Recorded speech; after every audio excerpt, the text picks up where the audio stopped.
Well, see, you got enough grub and gear there to start a store of your own. What are you going after, stranger? Store of my own.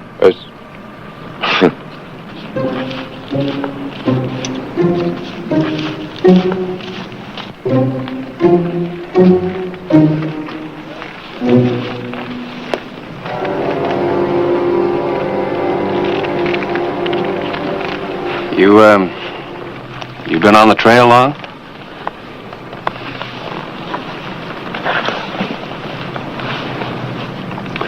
A while. Coming from San Francisco. What made you say that? You Glade Rafferty. You wanted for bank robbery and murder in San Francisco. I wouldn't. Circular said there were two others. Eugene Slater and a Martin Warren. Where are they? Dead?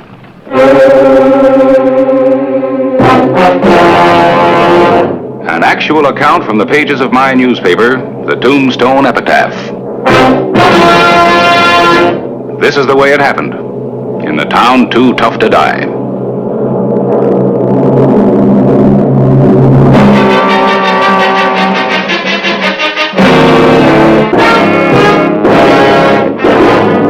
Tombstone Territory.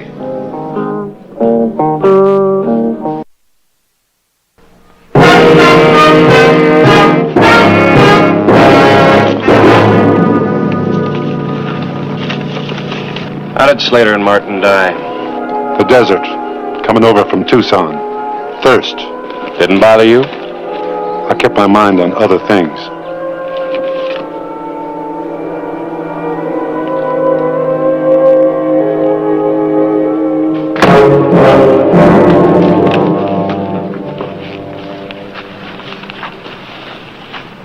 I thought you gentlemen died of thirst on the desert.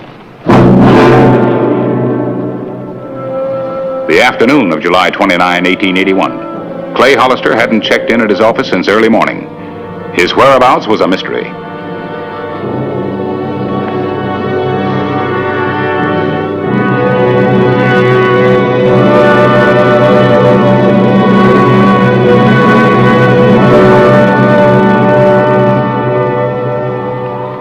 You know where you are, Hollister?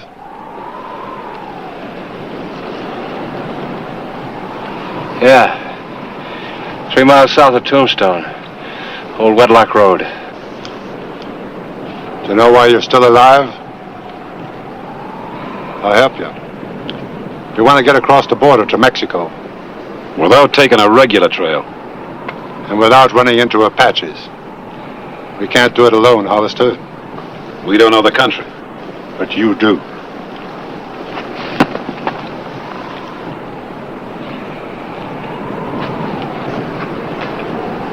Now you know why you're still alive, don't you, Hollister? Slater was against bringing you along. You should have listened to him. It isn't going to work. You're going to be our guide, Sheriff. Why? Keep you from shooting me? You're going to shoot me anyway when we get to Mexico. Probably.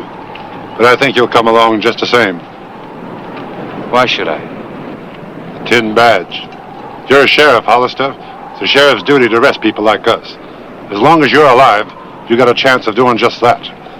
It's a slim chance, to be sure. Oh, I don't know. 3-1 isn't so very bad odds. 3-0, Hollister. You don't have any bullets, just guns. We figured it wouldn't look good if you run into somebody and you weren't wearing any. Go on, check them. I'll take your word for it. We even stole a horse for you. You ought to be grateful.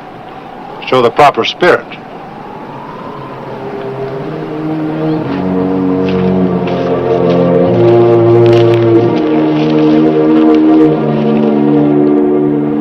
All right, Sheriff, you're the lead man. Next stop, Sonora, Mexico. You know how far that is? It's only about 50 miles. A broiling desert. We're packed for it. Enough? More than enough. Food, water, happy? I'll be happier when we get to Sonora. All right, Sheriff, let's go. I'll ride behind him. You even think tricky and you're dead. I guess he means it, Sheriff. Like I said, Slater's against this whole thing. I'd mean it even if the plan were my own idea. Now get.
We'll take turns stand and watch.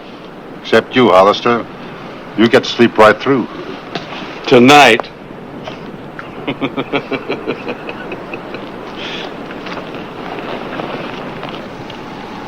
The evening of July 29, in Tombstone, concern for Sheriff Hollister began to grow. There was no clue to his disappearance.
Glade!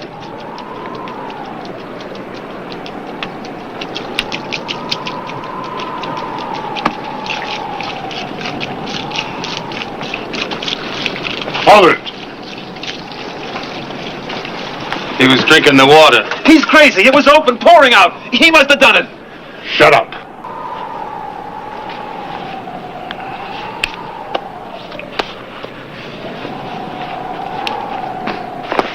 How about it? Do you have anything to do with it? How could I? Wasn't your boy watching me? What'd he want to touch the water for? To make it harder on us. Make it harder on himself, too.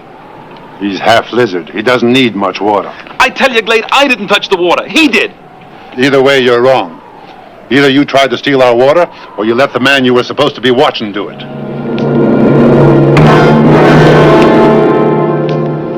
Now go see how much water we lost.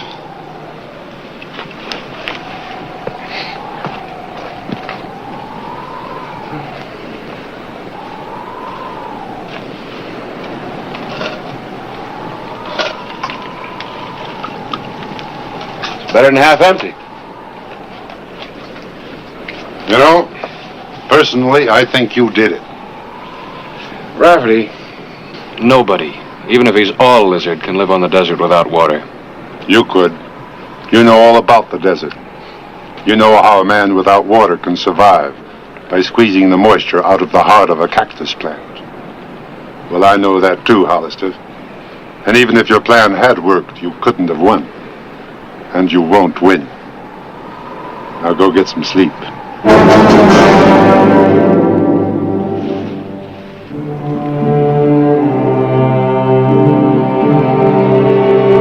July 30, 1881. Hollister's deputies made a thorough search of the Tombstone area.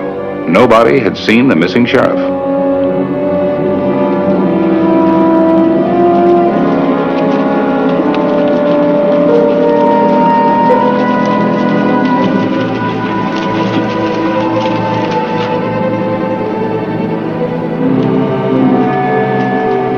Hold it.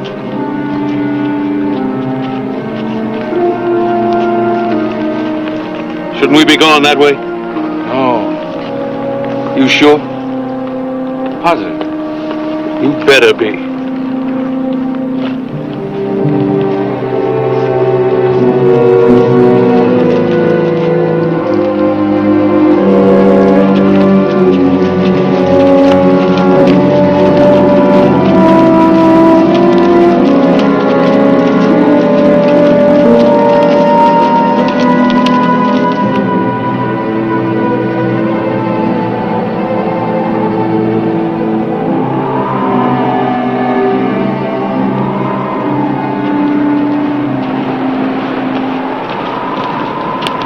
Hold it, Hollister. Pretty smart, aren't you? What is it? A rider.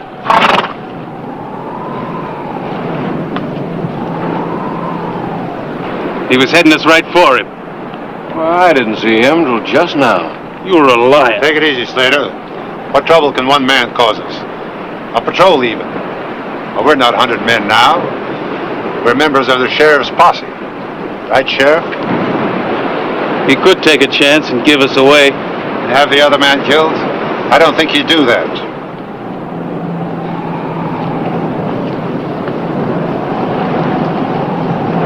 Howdy, men. Hello. Don't be unsociable, Sheriff. Howdy, Sheriff. Name's Mitchell, prospector. Hollister, glad to meet you. Did you see a lone rider back there, Mr. Mitchell? We're looking for a tall man on a sorrel mare. No, ain't seen a soul since I left Tombstone. Tombstone. Tombstone's back there. I'm afraid you turned around, son. Yeah, he sure is. It's a tenderfoot. Well, I guess we better be riding, Sheriff. Nice to have met up with you, Mr. Mitchell. Same here, man. Well, adios.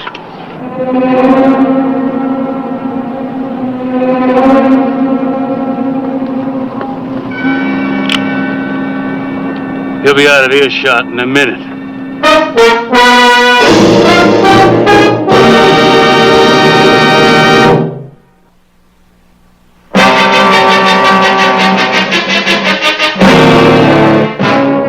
The old man's out of earshot. What are we waiting for? Not a thing. We're not going to shoot him. Why not? We still need him to get to Mexico. Are you crazy? He almost brought us right back to Tombstone. He emptied out half our water. How many chances does he get? As many as we give him, I guess. Losing the water was your fault, Warren. Being led around the circle was everybody's fault. Letting him live is gonna be your fault. I say he goes right now. And I say you get no say. I thought we were partners. You thought wrong. And you're thinking wrong now. Better step back, Sheriff. He's a bad shot.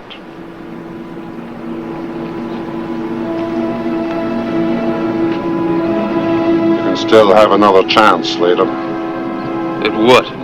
Hanging? No thanks. You're the one that's making the mistake, Rafferty. Bringing him along. He's got a bag full of tricks. I say we kill it. You said that before.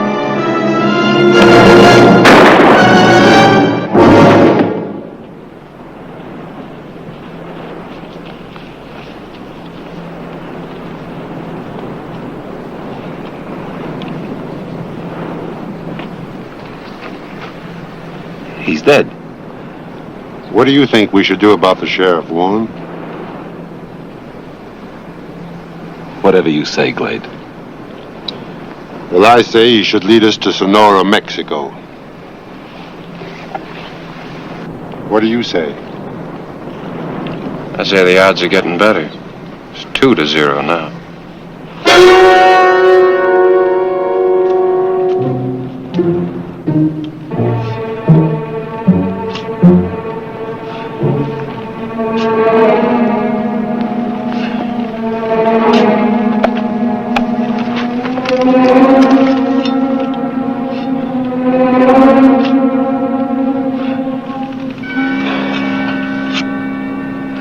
Funerals upset you, Warren? Not if it isn't mine. Can I have some water? Later. Okay, Hollister. That's enough. Up. Hold it. Get out. Back over there. Warren. Yeah. Watch him.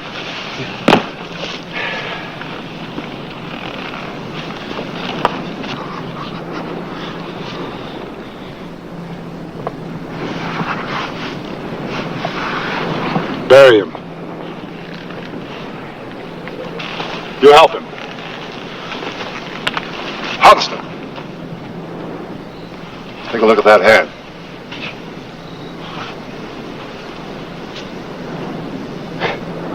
What's the matter? So much fuss about one little bullet. You got lots more to play with, haven't you?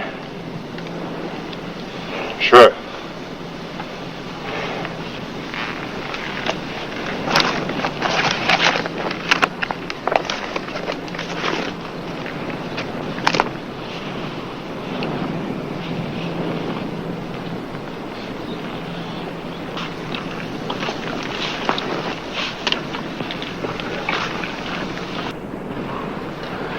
Did you find the bullet? No, it's still down there. All right, that's good enough. Nobody will find him now. We'll take the extra horse along to lighten the supply load. Let's go.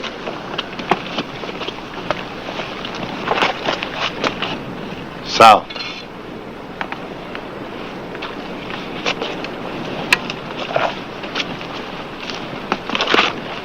July 31, 1881. Bulletins on Hollister were sent to peace officers throughout the Southwest. Still no clues.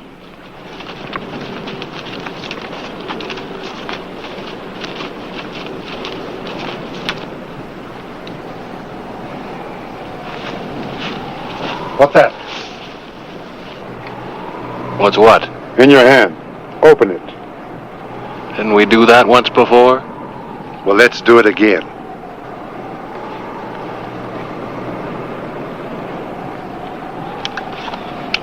Let me have your guns. One at a time.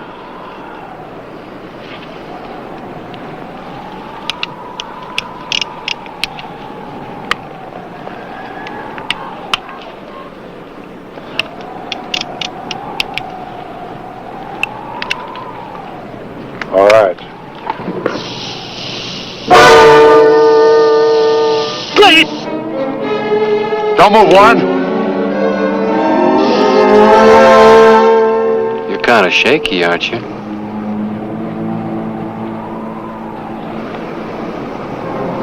Come on, you still have a gun. All right, Sheriff. Might be interesting to see how well you can shoot.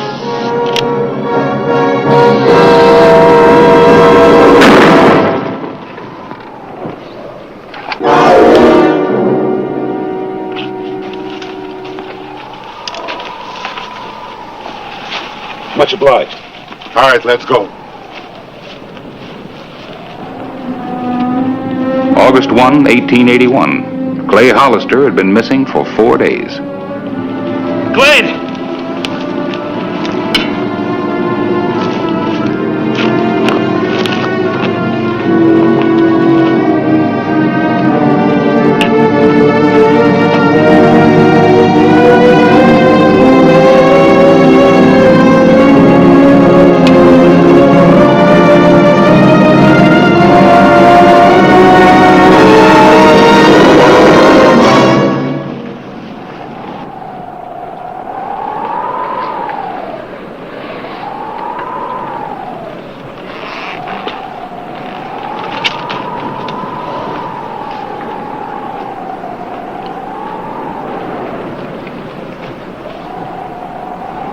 Is he dead?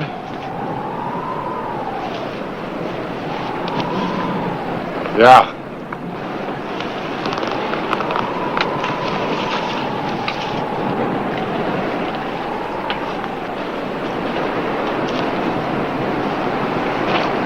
Odds keep getting better for me, don't they? They're still 1-0. 1-1. I found that bullet you dropped at Slater's grave. It's in my gun now. The right one.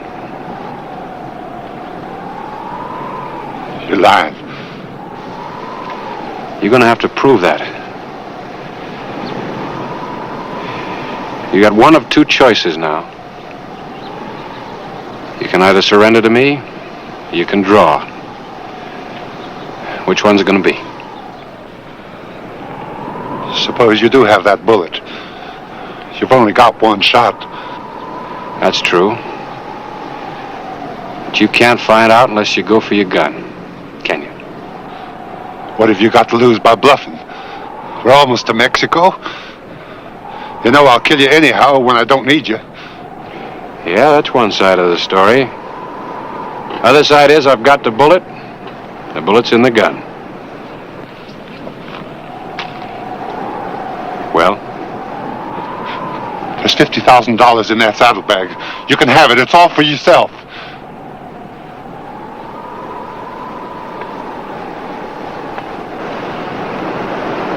I don't call your bluff. You can take me in. Turn around.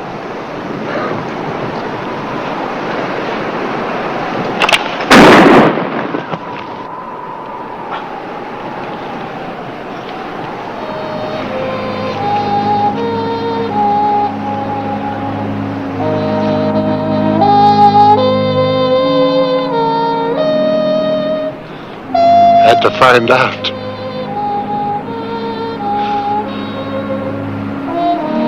Yeah.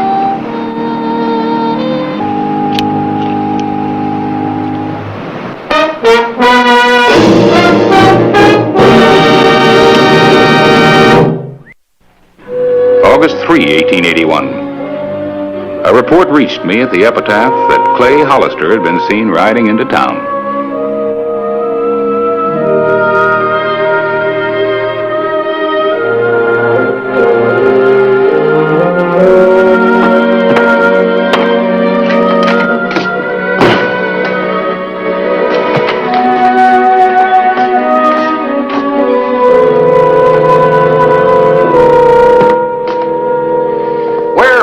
Nation have you been, Clay?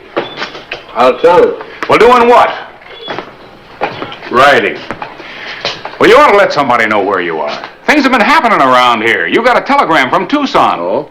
Yeah, Charlie opened it. Says that 3 men wanted for bank robbery and murder are heading this way. Well, 3 men would be riding 3 horses, wouldn't you say?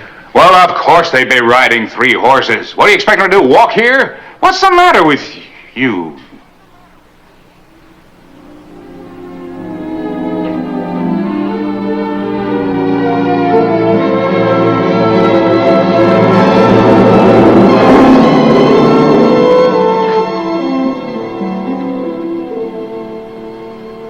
Must have been quite a gunfight. 1 bullet.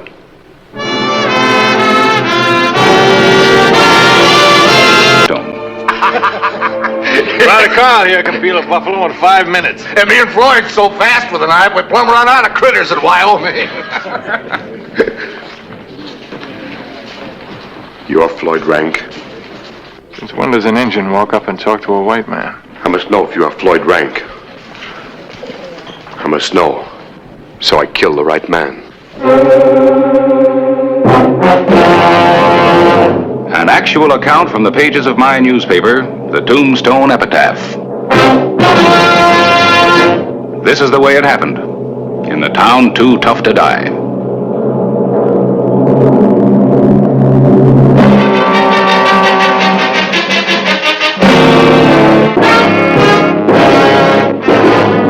Tombstone Territory.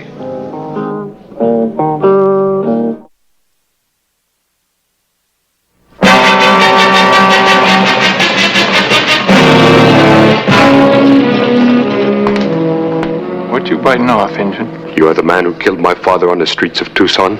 Maybe I killed an Injun. Maybe you got in my way when I was crossing the street. My father was an old man, crippled by many wars. He could no longer move fast to get out of the white man's way. Well, he ain't moving fast now, Injun.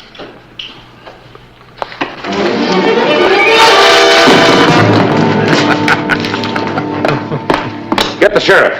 Now, this ain't no sheriff's business, it's ours. Say, let me shake your hand. I got to draw it and dropped him before he cocked his gun. But I got me a scalp in Tucson. Wanted my brother to get him one. Somebody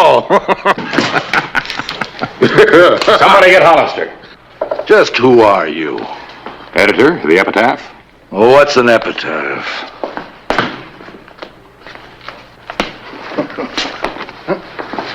Slap him too, Floyd. Somebody give me a rope.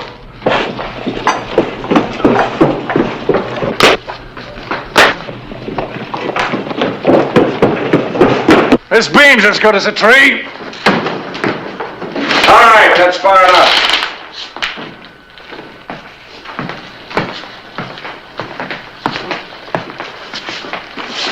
I'll take over from here. We don't need no help, lawman. Maybe I better decide who needs the help.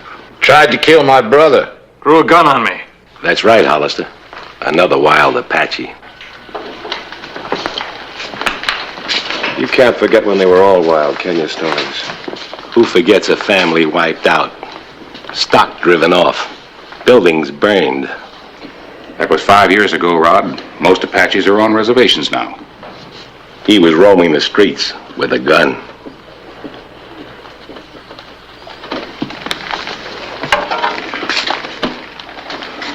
What's your name? Tieca. Pinolino Apache. San Carlos Reservation. How come you know so much about this killer? Tieca's tribe was one of the first to go onto the reservation voluntarily to learn our ways. His people are respected. They can be trusted. He did draw a gun, Clay. Well, maybe he had a reason. He's our Injun.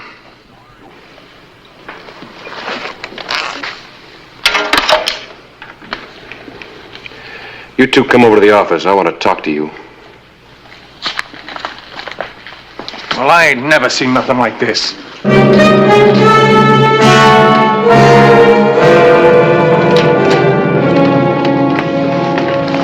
Around and back.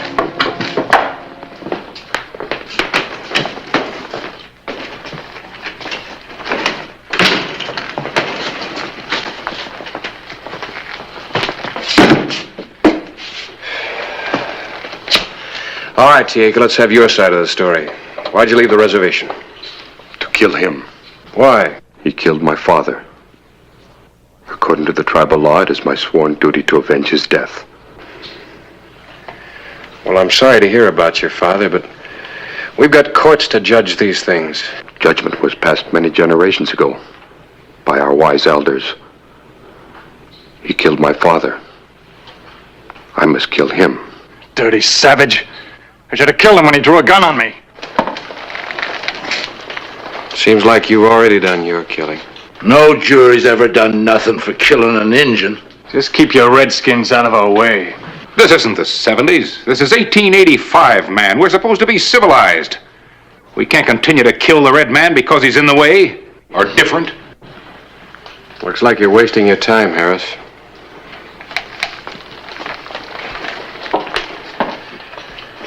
Tieca, I want you to give me a promise. Promise? I want you to promise me that you'll go back to the reservation and wait there till you get word from me. You're turning him loose?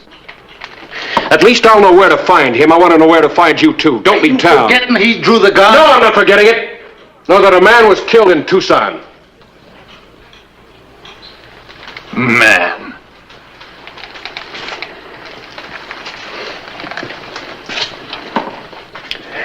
Tieca, I'll get all possible information from Tucson. If this man killed your father, I'll see that he's tried for it. I want your promise. I promise. I will return to the reservation. Steve? Yes, sir? See him to the edge of town.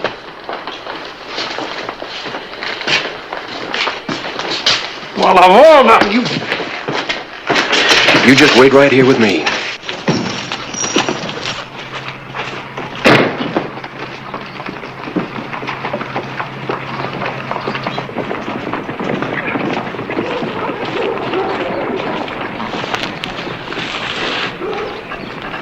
This is my first time off the reservation in many years. I would like to buy my wife some buttons and ribbons. All right, but then I gotta get you out of town. Thank you.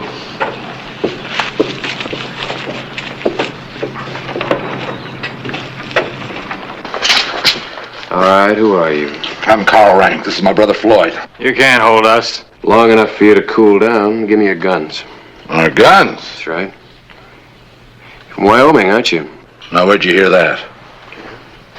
Men dress different places. And we don't have any winters down here. Nor many buffalo skinners. You guess good. No guess. You buff peelers have a certain air about you.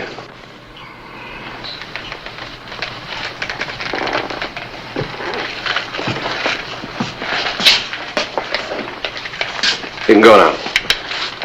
But if anything happens to Tieka, I'll know who to look for. What about our guns? Pick him up tomorrow.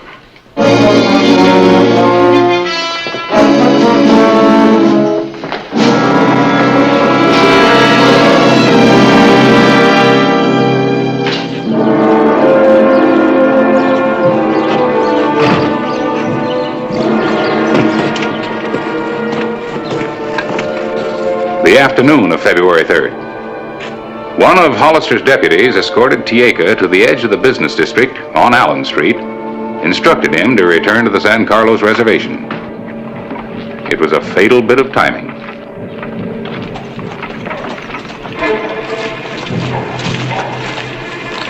And if we hadn't bumped into the sheriff, me and Carl had ourselves another scalp. But a soul mine. Got $25 for it. I'll see you at the Crystal Palace.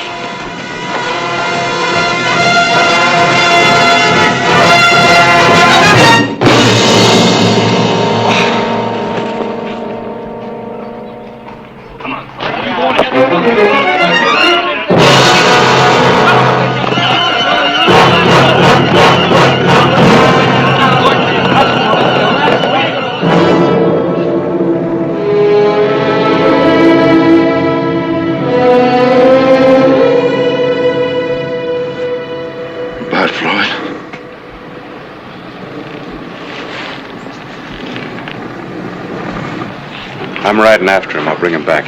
He was headed out of town. Yeah.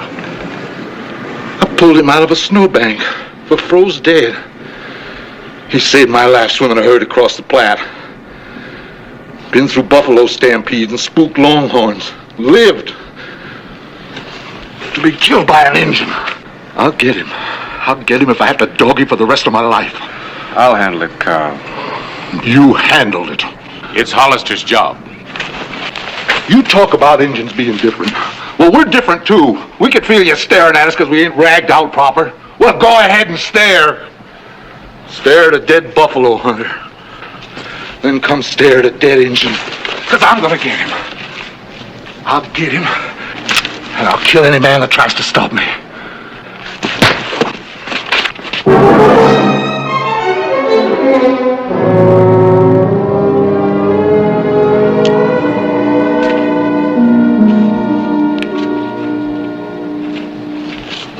Steve, see what you can do for him. Some sheriff took the word of an Injun. Clay Hollister still thought Tieka would keep his word and return to the reservation, unless fear of Tombstone's Indian-hating element would force him to flee.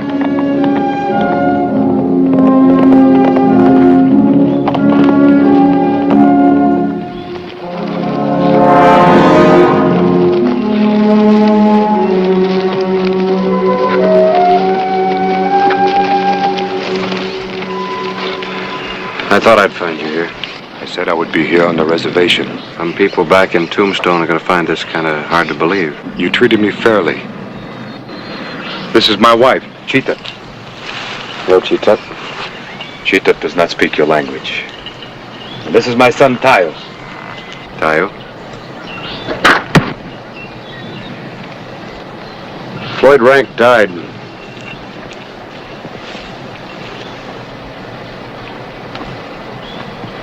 He was boasting about killing my father. The need for revenge was strong. I still have to take you back for trial. I am ready. I have justly avenged the death of my father. Your courts will set me free. That's asking an awful lot. Does your wife know why I'm taking you in? I've told her you would come for me. The boy? He is proud of his father.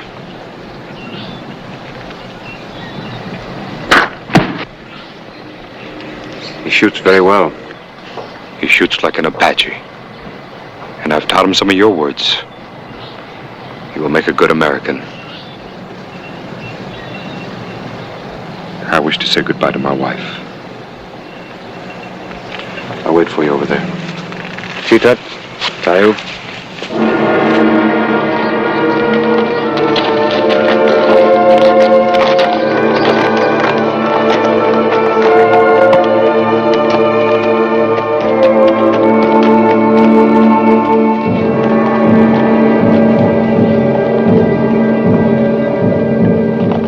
February 4, 1885. A draw in the rugged foothills 5 miles from Tombstone. Arrest the horses.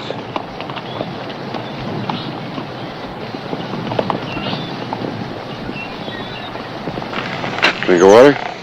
Thank you.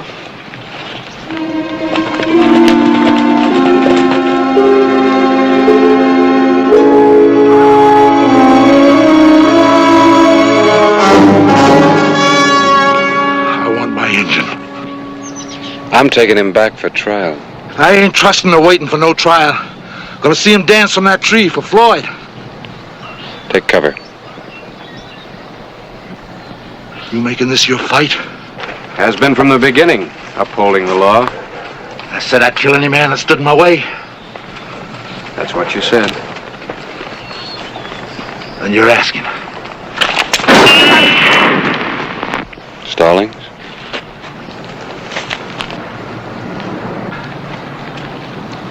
You're making a mistake protecting that killer.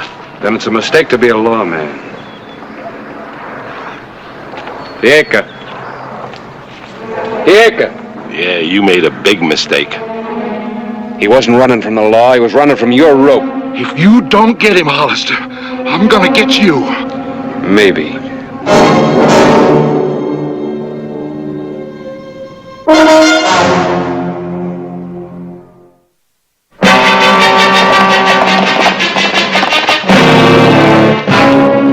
February 10, 1885. A week had passed, and Clay Hollister was no closer to capturing the fugitive Indian.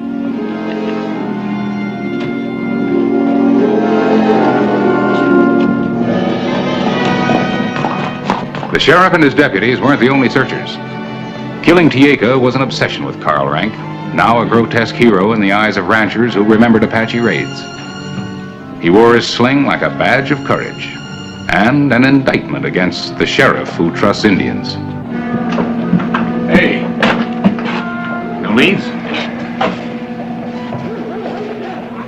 Come on inside a minute.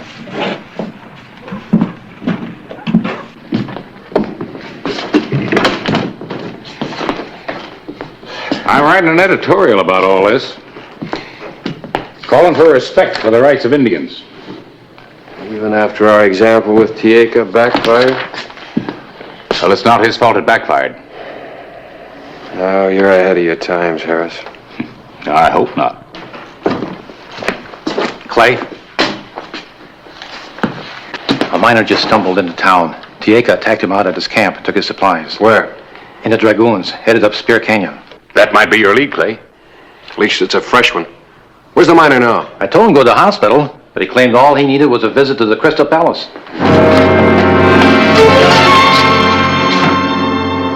Are you sure that's all? You know the country. Can you find that canyon? Let's go. We just organized a citizens' posse. Yeah, we're gonna do your job for you. You can't stop us from riding out. This time I'm not going to. I'm gonna deputize all of you. Deputize us? Everybody get this. I'm the law. You'll take orders from me. It's a real rugged canyon to search. We'll need all hands. Just so you don't lose that engine again, Starman. If we don't get him, I'm gonna get you. You said that before.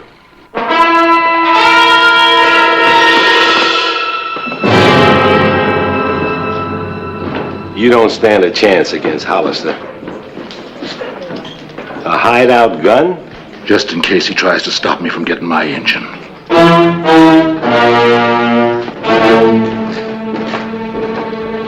With the incongruous posse of Carl Rank, Stallings, and 2 more Indian haters, Clay Hollister rode to the miners' camp in Spear Canyon.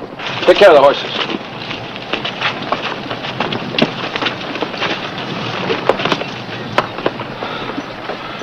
You don't think he's still there, do you? May learn something. Even an engine ain't that dumb. Let's go dig him out of the canyon. I'm running this rank.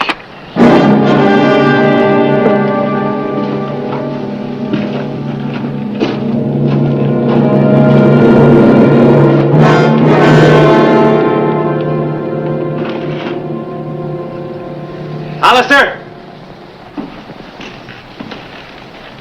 You ran up the canyon all right. Dropping things. That's not very neat of him. What kind of talk is that? I'd like an Apache to leave a trail. I got an idea Tieka wants us to know where he's hiding. What are we waiting for now? Well, I'd kind of like to know what I'm walking into. Well, let's go flush him out. Hollister! Tieka! You come up for talk. You going? You come up alone, or all will be killed. What's he talking about? He's crazy. I don't think so. You're going to fight on the side of that engine. We'll settle our affairs later. Well, we know where he is. We can get him. And he'll get half of you.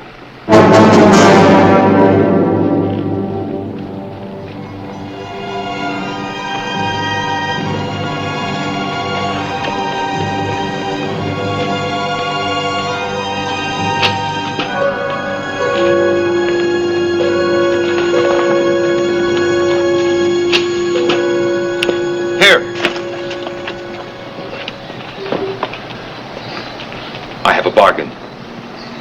I figured you had. But I've got to take you in for trial. No. I have looked into the eyes of the men who would have me killed. I now know the trial I would get in your court. I can't argue with you. I think you will be hanged. You killed a man. Then hear me out. I took dynamite from the old miner. It is in the entrance of the mine where the men are hidden. Let's see what's going on up there. You better stay where we're at. I light this fuse. They will all die. How do I know there's dynamite there? I've spoken the truth before. I waited for you at the reservation. Desperate men have been known to break their words. Could be a trick. No. Your bargain? I will trade the lives of those 4 men for the one I killed. Then you will let me return to the reservation again. You don't understand. It can't be done. That's true. I do not understand. I will light this fuse. I must continue to kill. Then I have to fight you. No. That is not right. We must not fight each other. We have no choice. Tayo!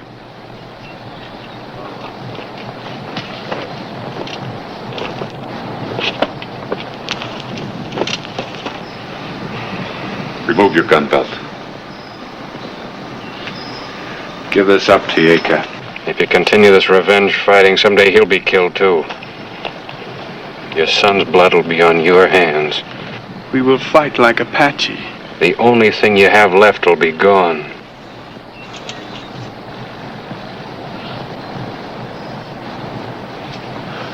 You will not fight. You are civilized. Are you coming in with me? No. I will not be hanged and laughed at after death by white men. Their eyes will not pick at me like the beaks of vultures. I have honorably avenged the death of my father. I will die like a warrior. I have to take you in. Do not try. I do not want my bullets to meet your flesh. Goodbye, my son.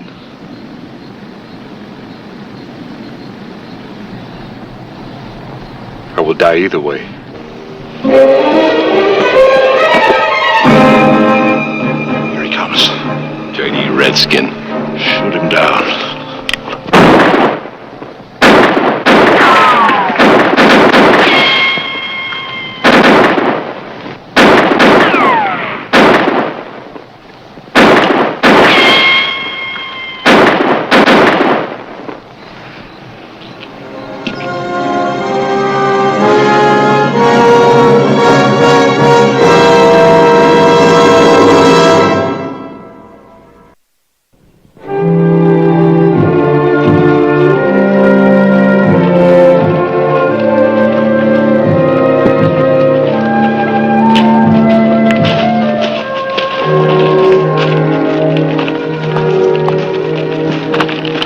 Go again.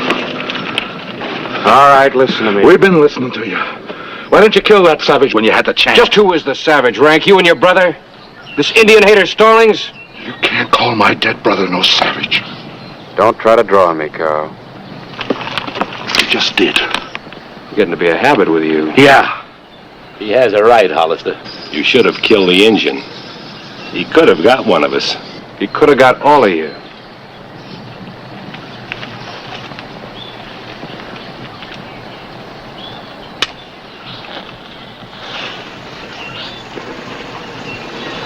Tieka had dynamite hidden in that cave. That was his bargain. He'd spare your lives if I'd let him go, but I couldn't do it. So he let you kill him. It's the end of vendetta. Dynamite, and you took his word for it?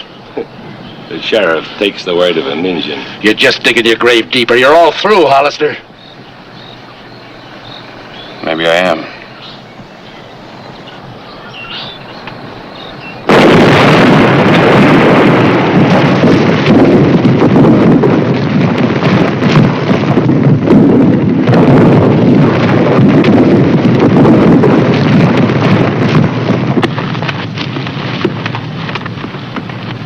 Well, we better be getting back. You tell him what he did. Maybe it'll help things for Tayu and the others. Yeah, the rich man from Mexico. He deserves the best. We'll give him a real old-fashioned Tombstone welcome. Gila Gulch, 5 miles south of Tombstone.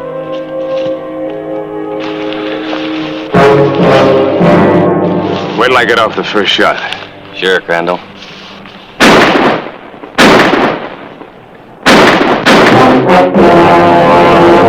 An actual account from the pages of my newspaper, the Tombstone Epitaph. This is the way it happened, in the town too tough to die.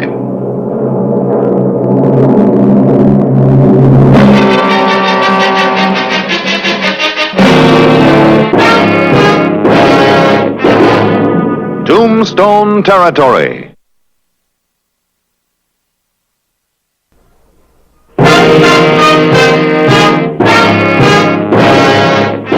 Luis Martin, wealthy rancher, and his foreman, murdered.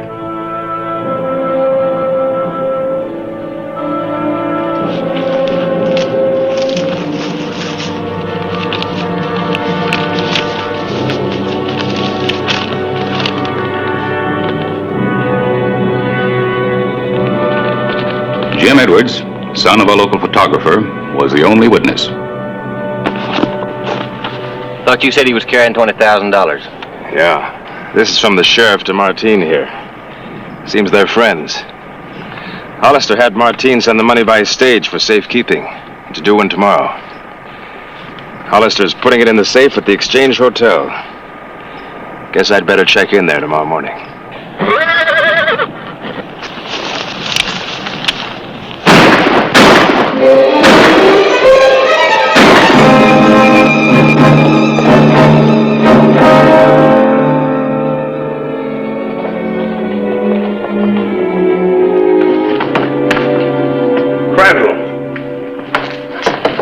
Good morning, Mr. Hollister. What are you doing in town?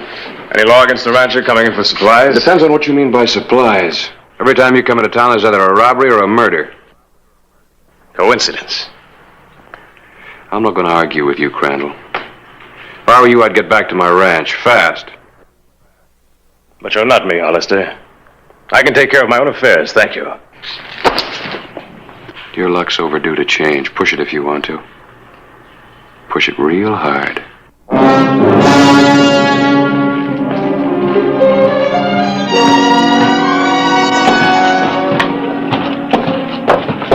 Hello, Jimmy. How's the photography business? Oh, that's all right. It's a little slow. Yeah, all the town's growing. You and your dad'll make it. Mr. Hollister. A couple of men killed in an ambush down at Gila Gulch. Kelly Parker just rode into Kelly know him? No. All right, we'll ride out in the buggy. Get a couple of blankets.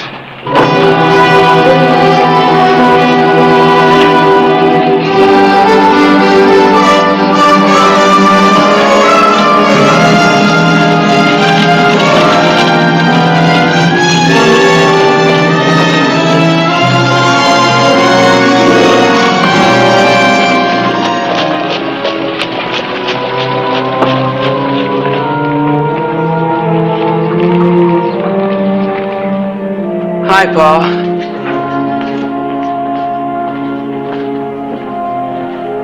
What's the matter with you this morning, Jim? Nothing's wrong, Paul. We sure act mighty strange. Where'd you go yesterday afternoon? For a ride? Jim, I wish you'd stick around and help me with the business. Time's money.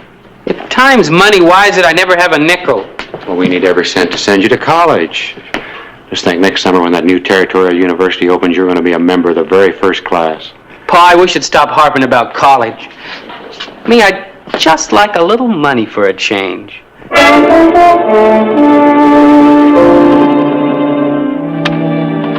think Crandall did it? I'll find out. Yeah? Yeah. Remember that Aztec ring that Luis was so fond of? Well, somebody took it. We're going to make a call on Crandall first thing we hit town.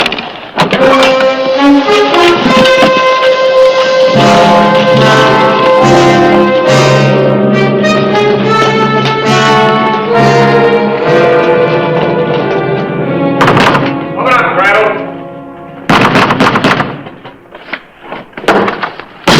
Matters of a range. Get his gun, Charlie. What is this? No gun. It's in the dresser. Top left-hand drawer.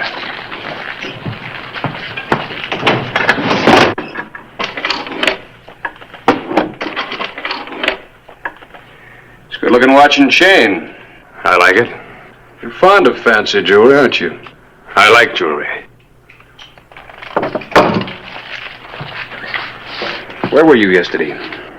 Out at my place. Comes my hands will swear to. I'll check it. By all means. Now suppose you get out. Glad to. As soon as I'm through with you. Charlie, check the room. You got a search warrant? Sure. Right here. I'll add that to a mental file I'm keeping on you. You know a friend of mine by the name of Luis Martin? I've heard of him. Watch those shirts, will you? I paid good money to get them ironed. Well, yesterday Martin and his foreman were killed. Why tell me? Nothing, Clay. Check the bedding. Every time there's trouble, you try to hang it on me. I'm fed up. Anytime you want a showdown. I can't afford the pleasure. It's my job to put you behind bars. There's nothing here, Clay. All right, come on.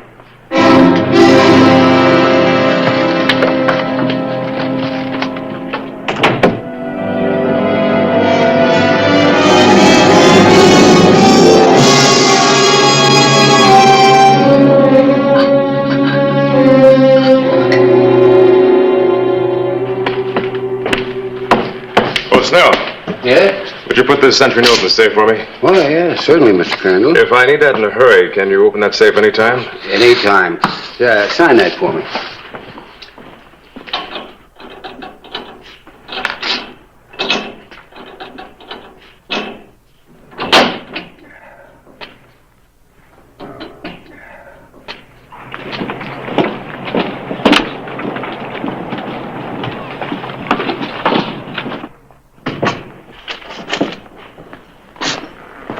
Morning. Say, haven't I seen you someplace? Maybe. Good morning. Is there something we can do for you? My name's Crandall. My, lady friend's been after me to get some pictures made. Oh, a portrait, Mr. Crandall? Maybe a head and shoulders. I was thinking of something full length, so she can see all of me. Won't you step this way, Mr. Crandall? Jim! Parlor setting's very popular. Reminds folks of home. I wanted something with real flash. Well, I can give you a garden background. Garden? You know, with a fountain, summer house, weeping willows. I'll, settle for the parlor. Well, if you'll just sit there, Mr. Crandall. Jim?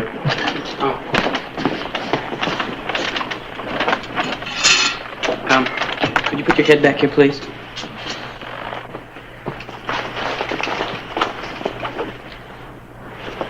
Mr. Crandall, if you'd like to have that gun end lifted a little, would you? You hear the news? What news? 2 men dry gulls just south of town.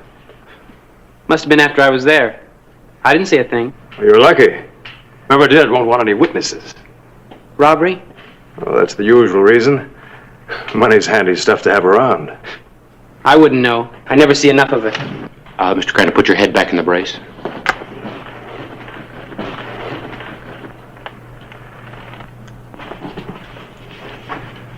All right, Mr. Crandall, anytime you're ready. All right, smile.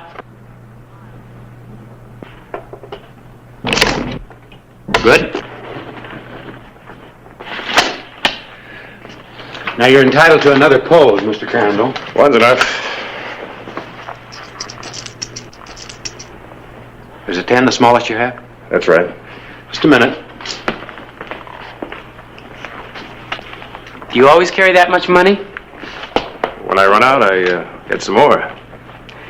Anytime you're interested in real money, look me up. I'm interested right now. I'm staying at the Exchange Hotel. What about your change? Bring it to the hotel.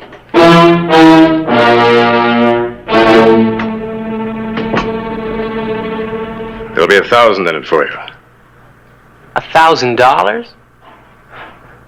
It takes Pa 6 months to earn that much. Most people plod along because they're afraid to take a chance. Not me. I'm sick of having nothing. This isn't child's play. Either you're in it all the way or not at all. I seen one of your jobs. I know what to expect. All right. You meet me here at 2 o'clock this afternoon. No later. And bring a gun.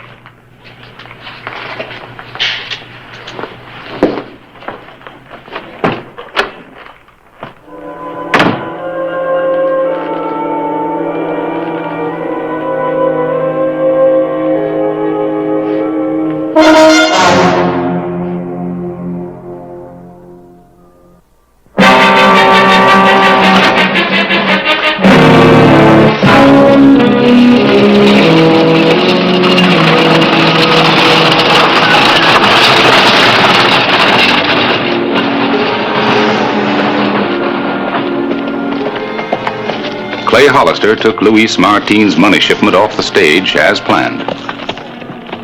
Martin was dead, but there was still a lively interest in the $20,000.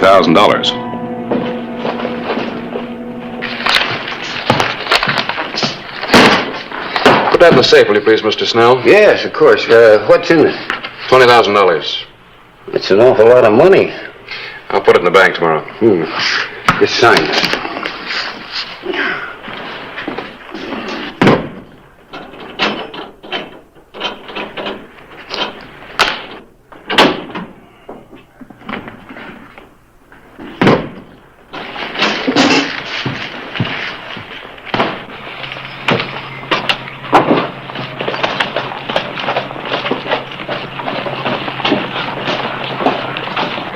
Oh, Snell, that money I left with you, I want to pick it up now. Yes. Yes, of course.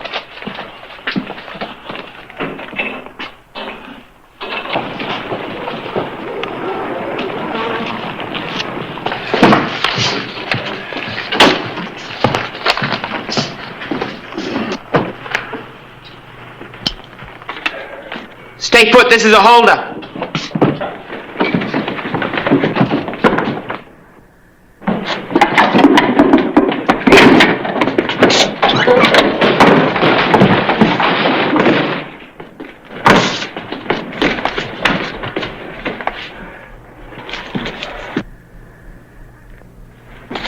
Touch it! Drop it, I said!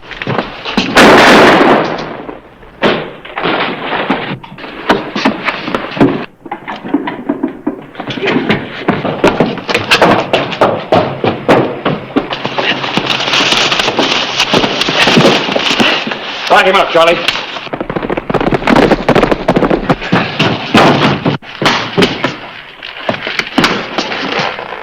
Kid shot him. Tell he's no expert. Had to shoot 2 or 3 times before I could hit anything. Yeah, that's bad. What's your stake in this? Well, I was standing at the desk there, trying to keep from getting gunned down. Who else was in on it? Somebody wearing a mask grabbed a release and hightailed it out the back way. No more questions? Did you send for a doc? Nope. Well, get him!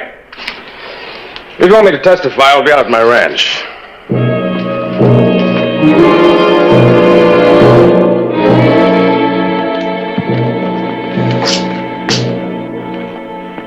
Well, hello, Hollister. I thought you were Jim. I'm sorry, Mr. Edwards, but Jim's in jail on a robbery charge. Jim's in jail? Yes, sir. He's part of a gang that held up the Exchange Hotel, robbed him of $20,000. Are you sure? I mean, did you see him? I know it's hard for you to believe.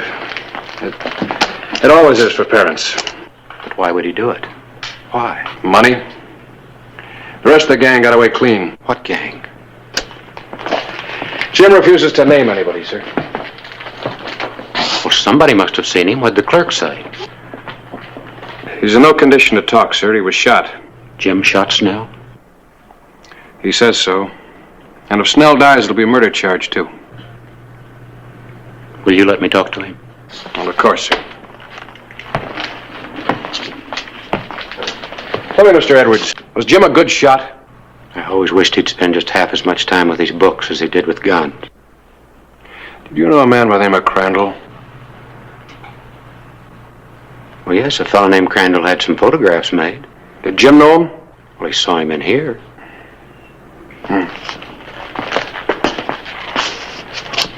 I'll keep you posted about Snell.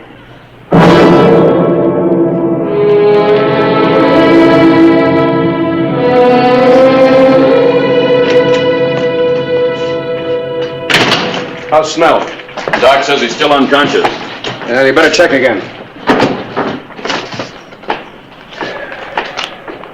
Shouldn't take a good shot 3 times to get his man, should it, Charlie?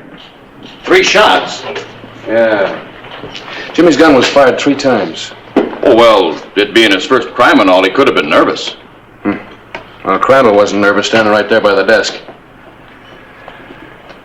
I got an idea Mr. Edwards isn't telling everything he knows about Crandall. Take care of things.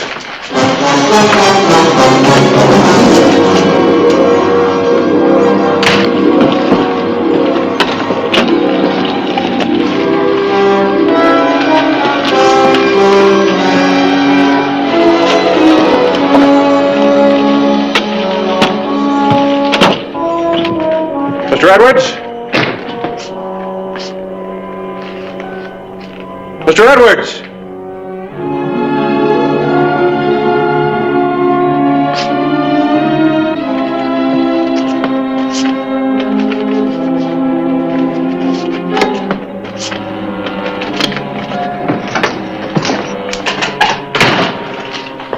Mr. Riggs, I've got to talk to Jim. Now, relax, Mr. Edwards. I've got to talk to my boy.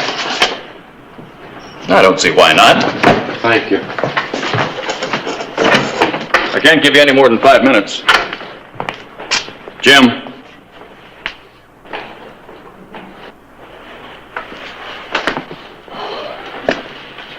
Thank you. Jim, this is all my fault. No. I wanted easy money. Jim, did you shoot Snell? Well, the only thing I figure, a bullet ricocheted. Look, maybe if you tell Hollister who the others were, he might make it easier on you. I can't do that, Pa. Jim, outlaws don't deserve your loyalty. It's no use. And you'll go to prison. Jim, they say that penitentiary at Yuma's like a living death. Do you know if Snell dies, you might hang?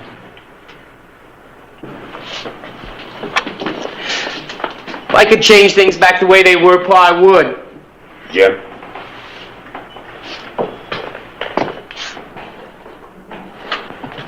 Jim, get out of the territory. You can make a new start. Now I'll get Riggs to open the door. And his horse is outside at the hitching rail. Mr. Riggs! Yes, Mr. Edwards? Unlock the door. Now, just a minute. Please, Mr. Riggs. Don't make a murderer out of me, too. Open the door.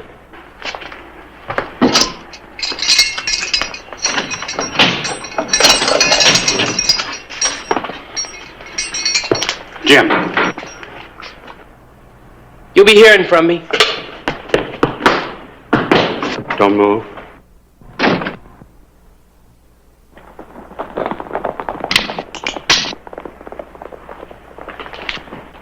I had to help him. He's my son. Now you're both in this. Get in that cell.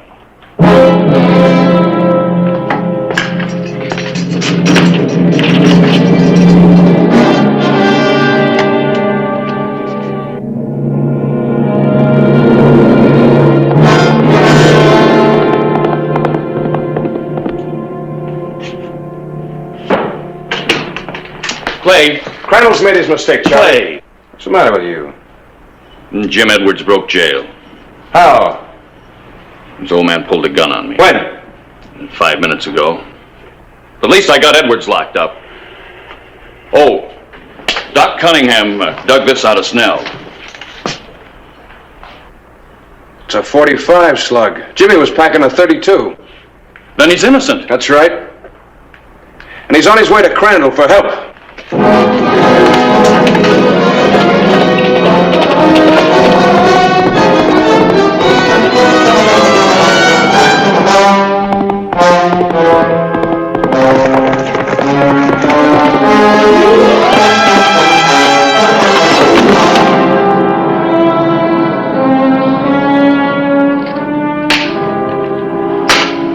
What you got? I got 2 pair, queens and 10. It's yours. I ain't expecting nobody, are you? No, take a look.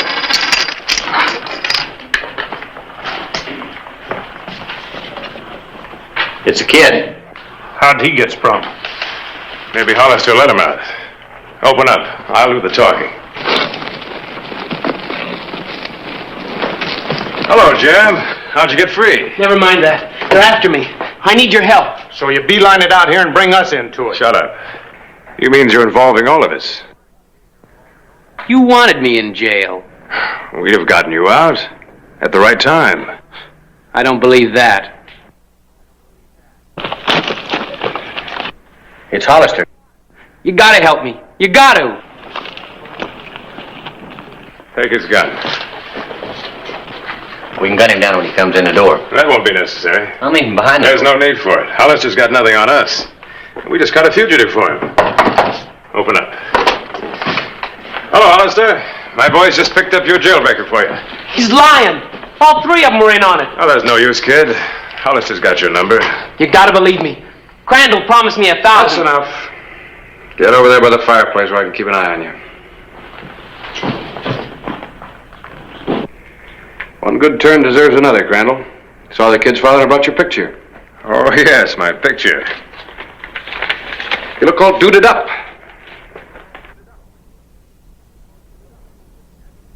It's an unusual ring, Aztec, isn't it? From Mexico.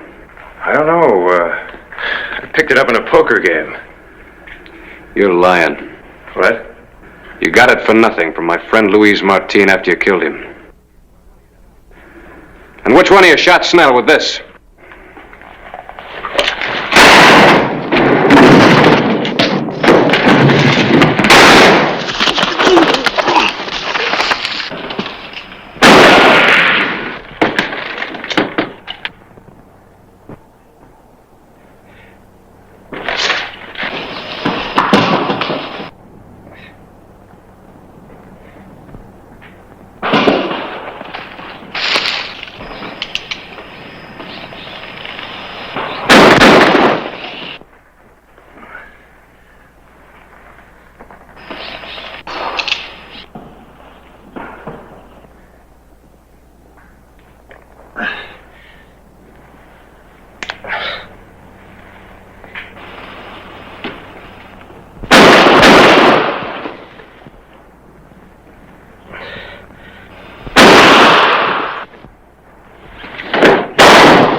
Well, how you doing, Crandall? Great. I'll help you get him back to town. I'll give you my word. I believe you, kid. This time I got a charge that'll stick against you. Don't bet on it, Hollister. If there's a loophole, I'll find it. Any loop you find will be around your neck.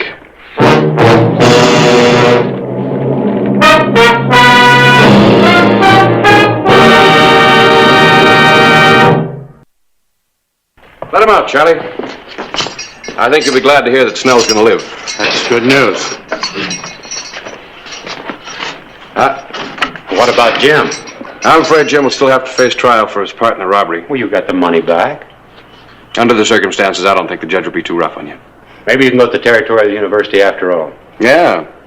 You got a good start in your education here in Tombstone. That's the way it happened in the town too tough to die. 1882.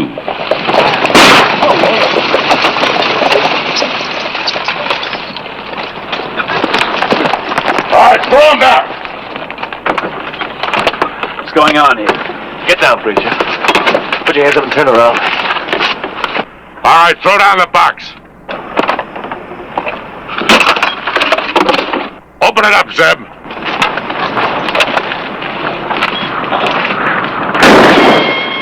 See what else they're carrying.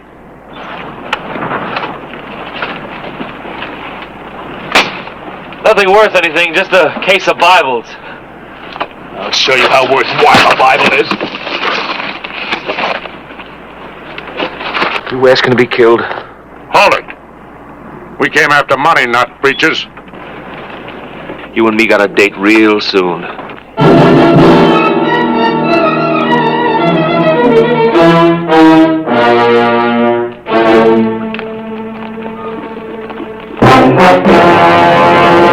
An actual account from the pages of my newspaper, the Tombstone Epitaph. This is the way it happened in the town too tough to die.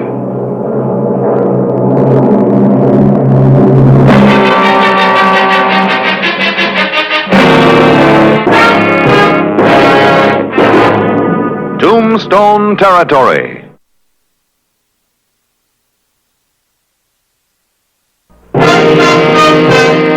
The afternoon of December 9, 1882. The stage holdup was reported to Clay Hollister, sheriff of Tombstone. Come in. Afternoon, Reverend Tuttle. Hello, Clay.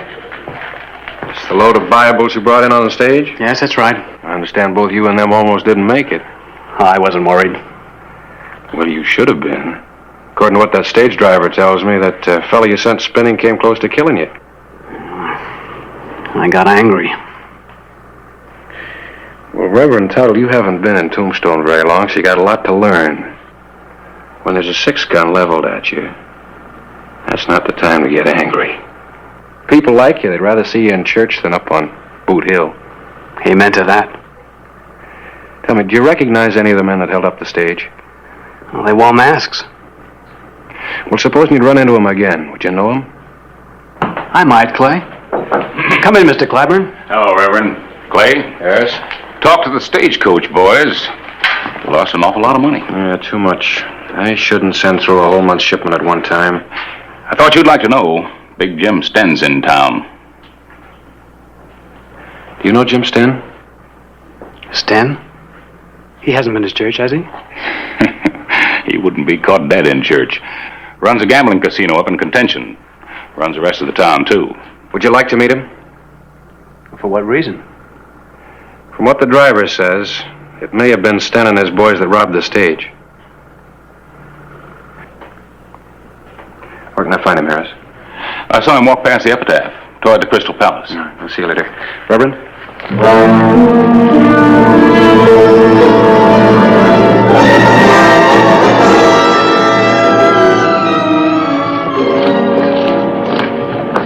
I guess that animal doesn't know he's breaking the law.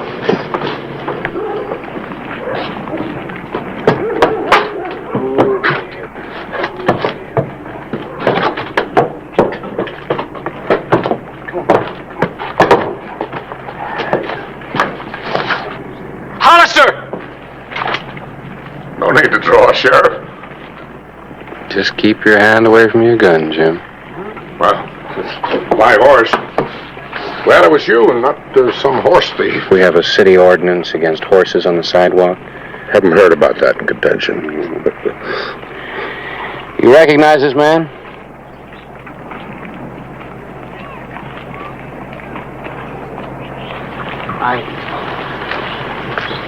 Is this Mr. Sten? That's right, Reverend. Jim Sten. How could the preacher recognize me? Haven't been in Tombstone in weeks. No preacher's been in contention for years. Is this one of the hold-up men? One of them, the boss, had the same voice, same build. Where were you this morning, Jim? In contention, my establishment. Anybody can verify that? Sure, you know how popular it is. Well, Reverend? He could be one of the men who held up the stage, yes. Oh? Well, in a court of law, could be isn't strong enough. You've got to be sure beyond a reasonable doubt. How can I be? The masks. Mr. Sten, would you swear on the Bible that you weren't there? Haven't been near a Bible since I was a kid. During the hold-up, somebody called out the name of your hired gun, Zeb. More than one Zeb. Where was he this morning? I'm not my brother's keeper. Isn't that what you'd say, Reverend? It's what Cain said. It's not what I would say. Mm-hmm. Am I under arrest? Haven't decided yet. I want the stage driver to have a good look at you. Are you joking, Hollister? You can't build a case around the identification of a masked man. They'd laugh you out of court. Just clear out of town. I'll know where to find you. Sure. Reverend, that's my Bible.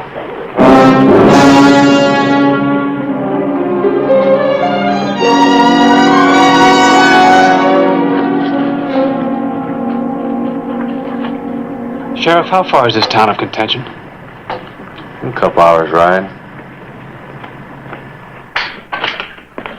Good morning.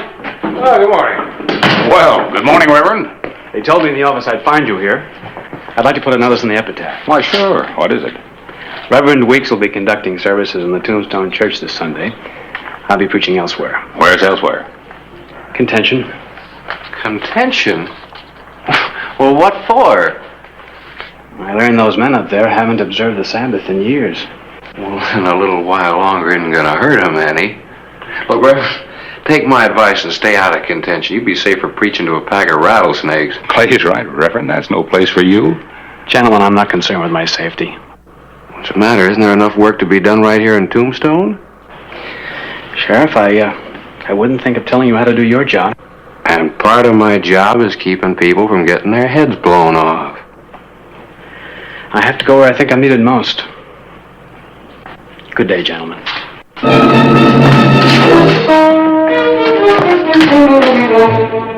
Sunday morning, December 13, 1882.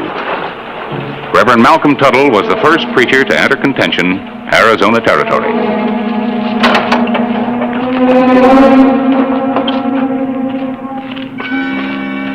Good morning. What's the matter? You lost your road, mister? No, I don't think so. Where can I find Jim Sten? That's his place over there. Thank you.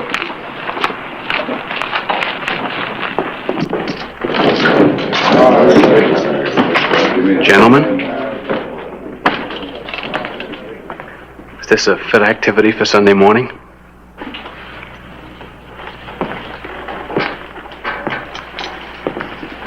Gambling is bad enough, but I'd like to crack your heads together for doing it on the Sabbath. Preacher, do you want to die? I'll know more than you do. But I'm going to teach what I believe in. There's something better in this world than 4 races. There sure is. And I'm not talking about a straight flush.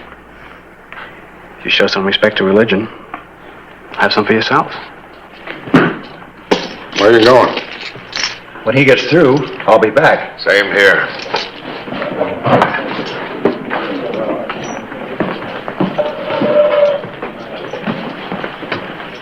You got a grudge against me? Grudge? Accusing me of robbing a stage and breaking up my poker game? I've got other feelings about you, Mr. Sten. but no grudge. Preacher, I've had enough of you. I'm just starting. You're all finished. You know, I've never killed a preacher before, and I'm beginning to wonder what it's going to feel like. You better get out. And stay out. I'll be back.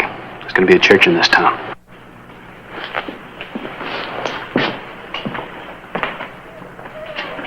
Service is next week on Sunday, 11 o'clock. Let me kill him. What for? Because I'd sleep better at night if he were dead. I wouldn't. Why? A lot of people could get mad if you killed a reverend. A reverend? Who cares what he is? Shut up. You know, he knows that it was us that robbed the stage. You can't prove it. Not today. But maybe tomorrow we can. We made a lot of loot off that stage. I want to live to spend it. And that church business, Jim, you let a preacher in town, and pretty soon you've got the law and order boys, and they're digging. And you and me can end up in Yuma prison. You worry too much. Even hang. Look, let me gun him real quick. The others will stay out of town.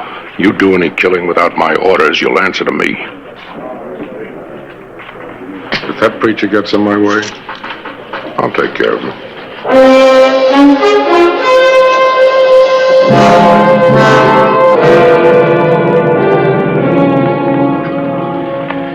Hope you don't mind my printing that. No, truth's the truth. Did Tuttle tell you what went on up in contention? No, I got an idea he's been ducking me.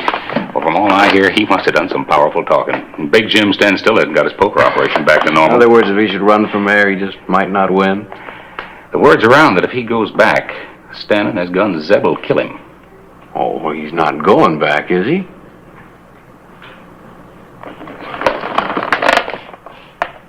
I'm beginning to think there's something funny about the Reverend Tuttle.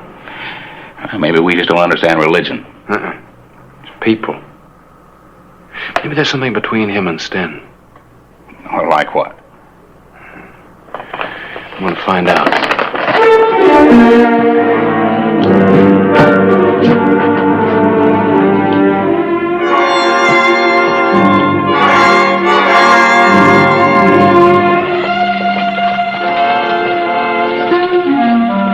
Clay Hollister rode to contention.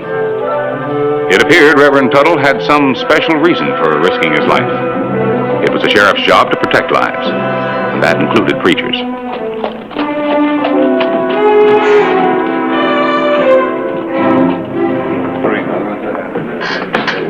Dealer takes 2. Bet 5. 10 better. Call. Aces. I had 3 kings. Hardly worth it. Go buy yourself something. I understand you've been making some hard threats against the Reverend. You're out of your territory, Sheriff. 5 count stuff. Whole county's my territory, and the Reverend's getting to be a pretty good friend. You do anything to harm him, you'll answer to me. You keep that meddling missionary out of my way. Meddling missionary. He seems to have some special reason for wanting to come up here. You got any idea what it is? He wants to wreck my business. Why do you think it's special, Mr. Law? I'll ask the questions. Well, ask him some other time. I'm trying to run a game, and it's getting harder to do. Yeah, this place should be full. Can't even build up a pot. Well, maybe it isn't the Reverend's fault that business has fallen off. Could be other things. Like, for instance, the dealer pulling cards off the bottom of the deck. You calling me a cheat? I'm just suggesting these boys watch you a little more closely.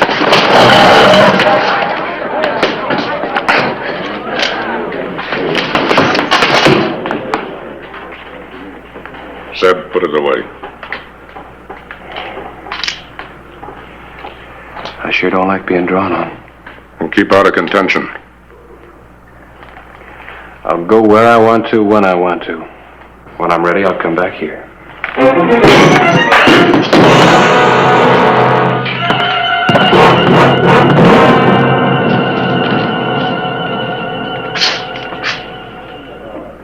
Well, it looks like I'll have to kill him, too.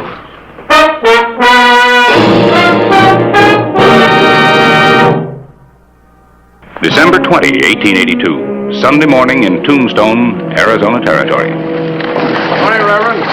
Ooh. Morning, Clay.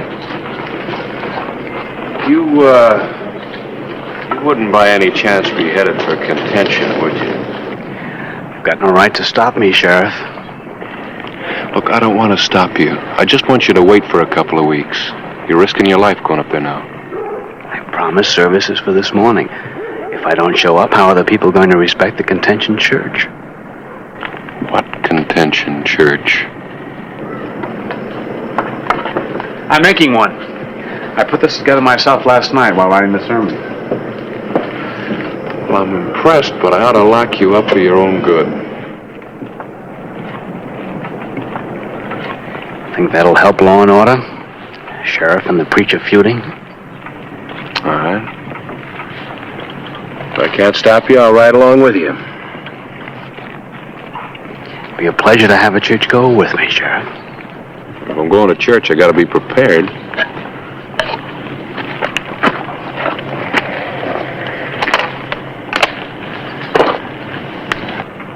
The church is a place for peace. Aim to keep it that way.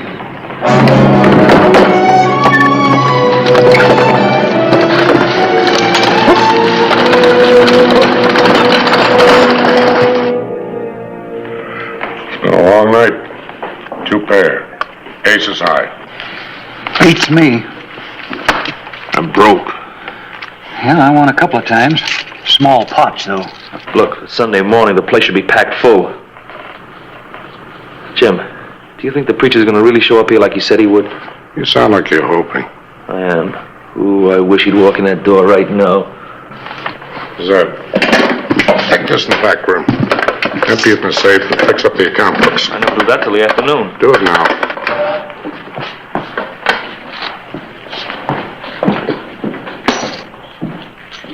Zeb's the top gun. Why don't you let him have his way? Let him shoot up the preacher. Play cards. You getting old, Jim? Killing beginning to bother you? I'll show you. Then it's not just killing. It's preacher killing. Jim Stem's getting religion. Yeah,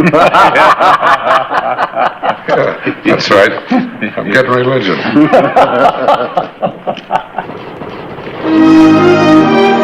11 o'clock, December 20, 1882.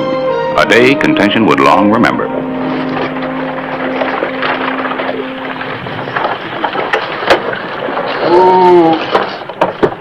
Well, there it is. All we have to do now is get ready. Couldn't have got yourself much closer to Sten's place. You put up your cross, I'll keep watch.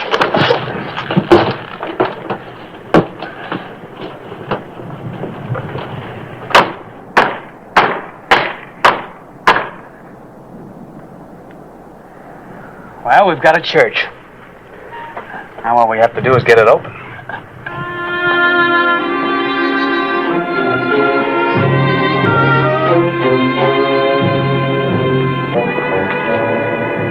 Let's take a look, fellas.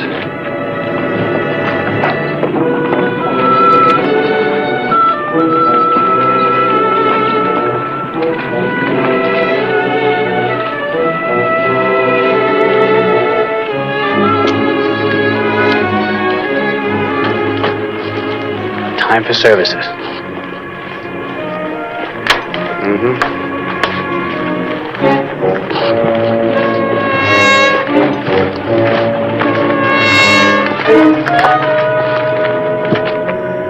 Come in.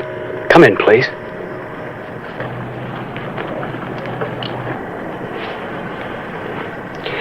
The sheriff is here for services, just like you are.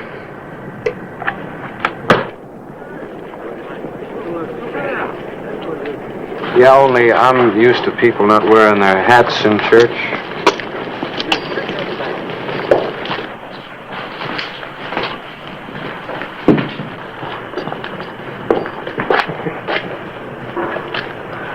Not me, mister.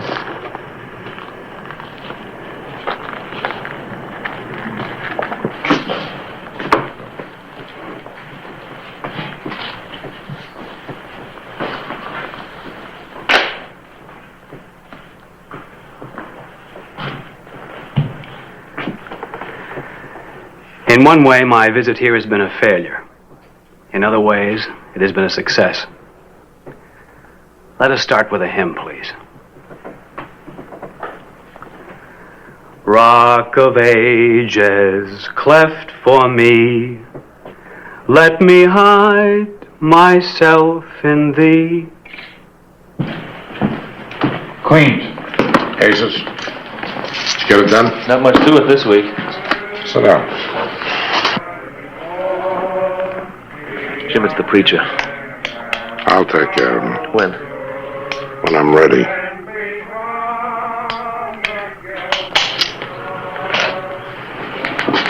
What's wrong with you, Stan? You're stalling.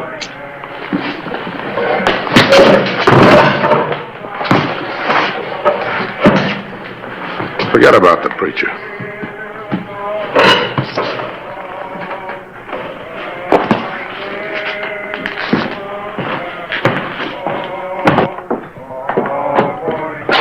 Tough gun. You're a real tough guy. Don't push me. The preacher calls Sten's bluff. First thing you know, this will be a law and order You town. call Sten's bluff, he didn't call mine. You talk big. I'll gun that preacher down. What about Sten? And if he gets in my way, I'll have to take care of him, too.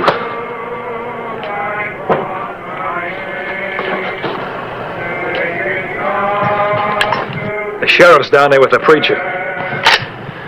That doesn't change a thing.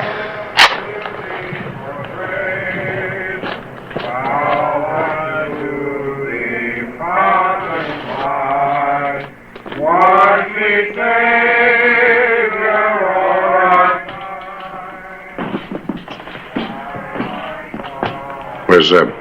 I really think he's going to kill that preacher.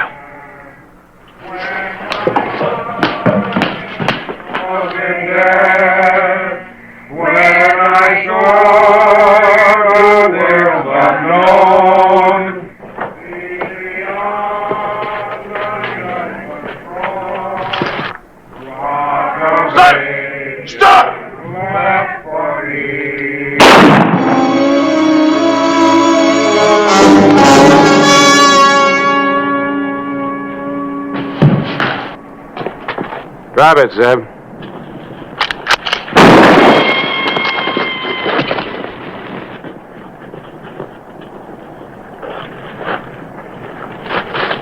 You. Keep an eye on him.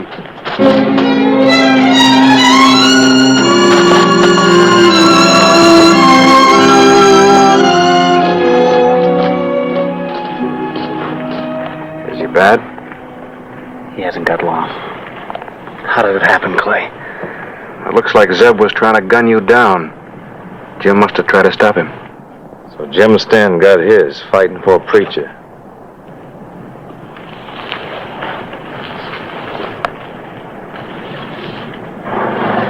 He was a big winner. Up until now. You all right? Jim, you shouldn't have done it. Don't lose any sleep about it. I'm glad it's this way. Money I stole it in a saloon. You knew him before, didn't you? Yes. How? Church. Take me in the church. Go ahead, Reverend. I can wait for my answers. He can't.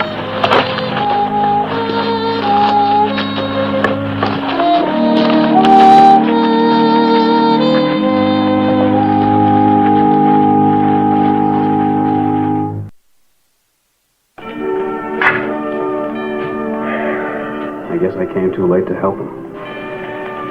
A lot of others that you can help, Reverend. Yes, I know. I was praying I could do something for him. He sure did go to a lot of trouble. He's my brother. Brother. I heard he was out this way. I didn't know he was using the name Sten until I saw him. Well, why didn't you tell me? I wanted to help him first. Perhaps change him.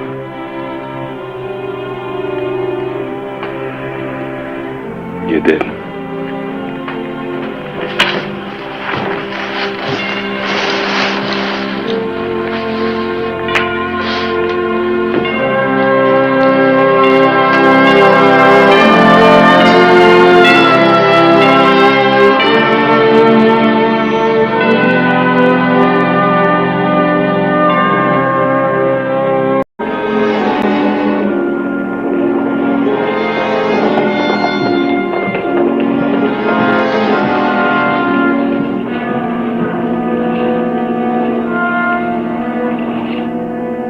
Old Sergeant, all right.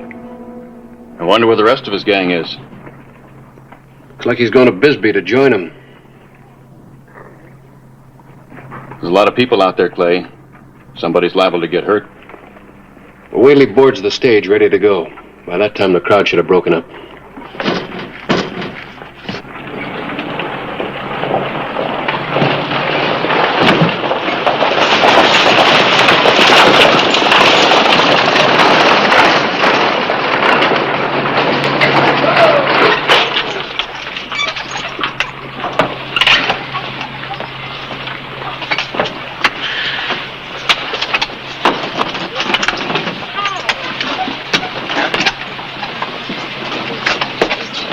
Jed.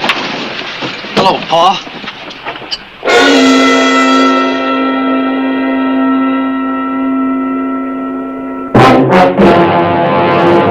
An actual account from the pages of my newspaper, the Tombstone Epitaph. This is the way it happened, in the town too tough to die.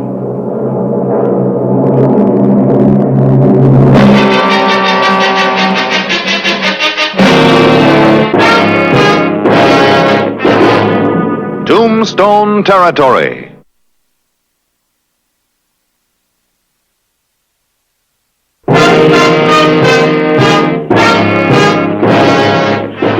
Old Sergeant and the new arrival left Tombstone in a hurry. Clay Hollister and Deputy Charlie Riggs were amazed to discover that one of the territory's most notorious outlaws was the father of a teenage son. The sheriff decided to follow Sergeant. This was the first chance to find his hideout, perhaps his gang. The trail led them through the fastness of the Mule Mountains to a cabin hidden by oak trees.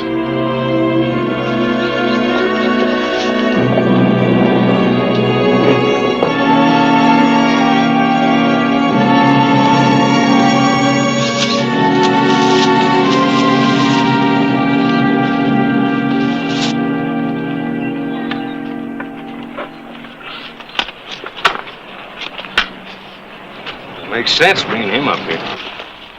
I told you, his ma died. Yeah, we might use him as a lookout.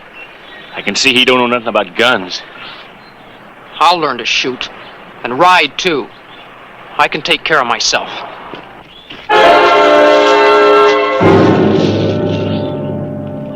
Inside, we get company. Come on.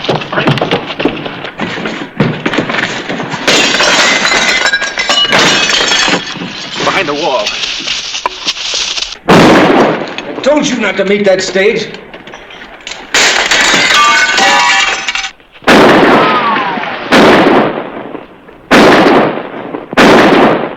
Come on out, Sergeant! Out of here! Don't get that boy hurt! Give me a gun, Paul. Get down on the floor.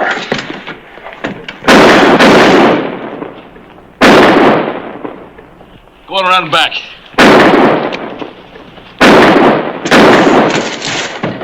I'm gonna make a run for it. It's our only chance. Safer inside. Not for me. Come on.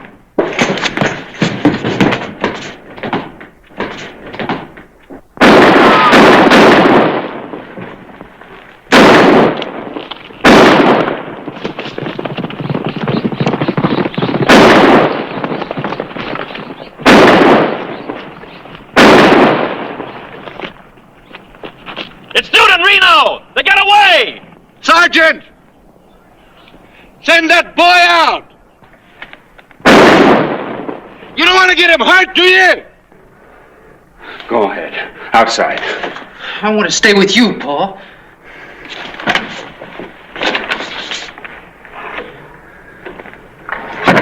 You heard me. Outside.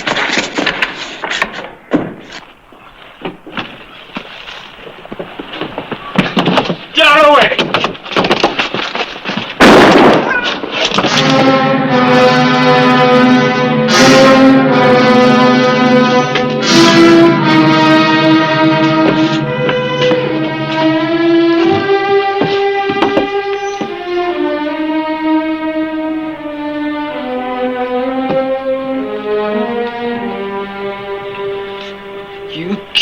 my Paul. I had to.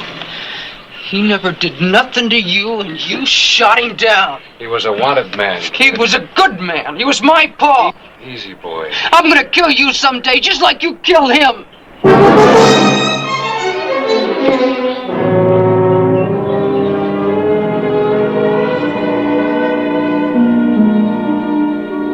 Stand up, boy.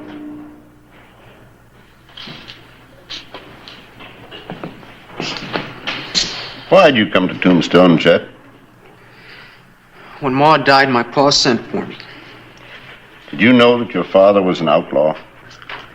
I read about him in the papers. Yet you came here anyway. Why not?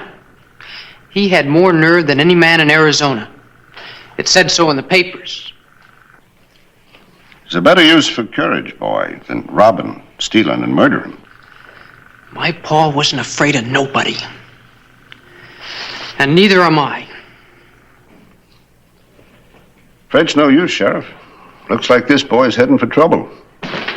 Need somebody to set him straight about things. If he isn't helped now, we'll have another gun hand in Tombstone. We got enough of those already. But that's not your responsibility. I don't want no help from him. What do you suggest doing?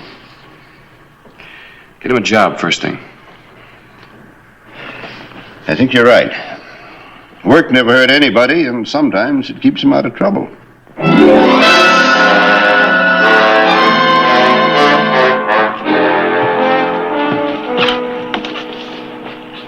I'm sorry, Hollister, but there's no use discussing it. I sure wish you could see your way clear, Mr. Hart. I can't take a chance. We keep a lot of money around. His father's friends are still on the loose. Well, thanks anyway.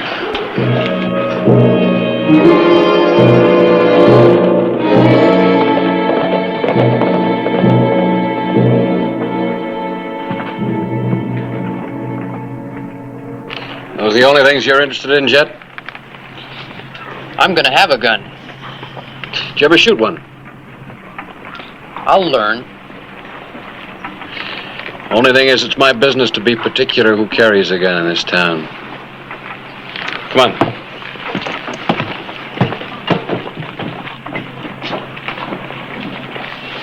I could use another hand, all right, but taking on an outlaw's kid, I don't know. Did you ever stop to think what had happened, Ed, if people held that against the kid all his life? That ain't my responsibility. That's everybody's responsibility. Well, couldn't pay him much. That's not important for now. Jet? Jet?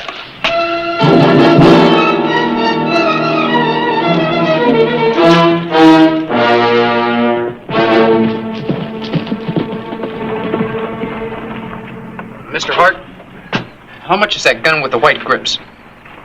Well, now, that's a mighty nice belt pistol. About $50. But I'm not selling you a gun, boy.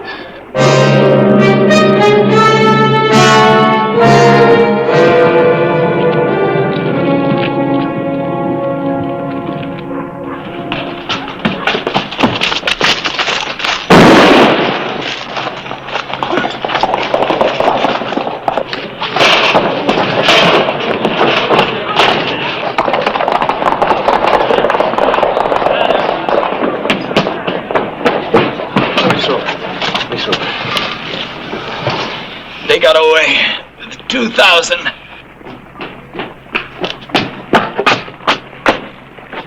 Could you identify him, Mr. Hart? Jim Reno, Dude Kappa. They've been here before. I took the Bisbee Road, Sheriff. Where'd you disappear to? Go on, get back to the livery stable. I got your job.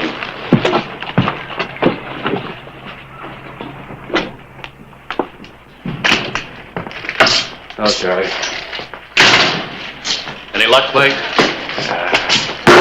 Like the earth opened up and swallowed him. I got telegrams off. Every peace officer in the territory's on the lookout. Thanks, Charlie. I lost him when they left that Bisbee Road. Mr. Hart died. I want a 20-minute posse ready to go at daylight.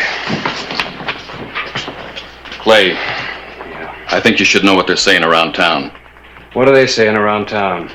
Well, that the boy tipped off Reno and Capper and acted as lookout. No. He was there. Right in front of the store. Dozens of people saw him. Jet was with me at Brady's livery stable. I got him a job and then he disappeared. Where'd he go? Charlie, I don't know, but he wasn't gone long enough to... I warned you. You warned me what? Ought to have had my head examined. Let you talk me into hiring that boy. What happened, Ed? I'll tell you what happened. Jet Sergeant stole a gun and one of my best horses and lit out to join his friends. A gun? Had it by my cash drawer. What surprises me is he didn't take the money. Had over $100 in that drawer. All right, Ed, I'm responsible for your hiring the kid. I'll make it up to you for the horse and the gun. Everybody warned you, Hollister. Like father, like son. All right. Where you going, Clay? You better be going to catch that young criminal. I'm going to catch him before he becomes a criminal. There's still time.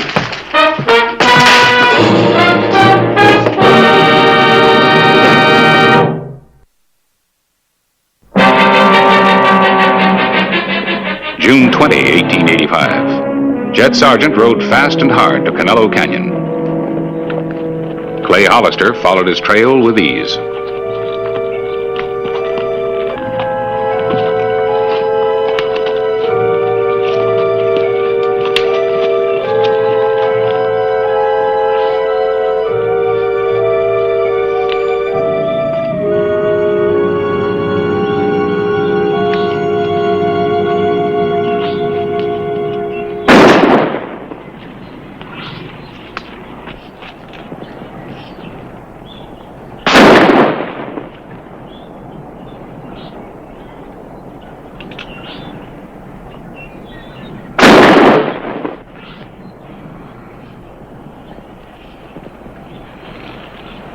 Nice looking gun. Let me have it. Belongs to Ed Brady, doesn't it? After you cock a single action piece, always put your thumb in front of the hammer and change hands. Now you press it firmly into your right hand. That's important because your grip determines your steadiness. Now all you got to worry about is the trigger squeeze. That's most important of all. You got to squeeze them off nice and easy. Don't pull, you pull yourself right off the target. You're being real helpful. Main thing's practice. Takes time to learn to shoot good. Well, a boy's kind of like a gun. Go off half-cocked, you can't hit the side of a barn. I won't go off half-cocked. I'm going to practice till I can shoot just as good as you, Mr. Hollister. And maybe better. Well, like I said, that takes time. You're not going to have much in jail for stealing. Well, I'm going to be just like my pa. End up the same way? He was doing all right. Outside the law. Getting things without working for him. Just like you got this gun. Come on. I got work to do.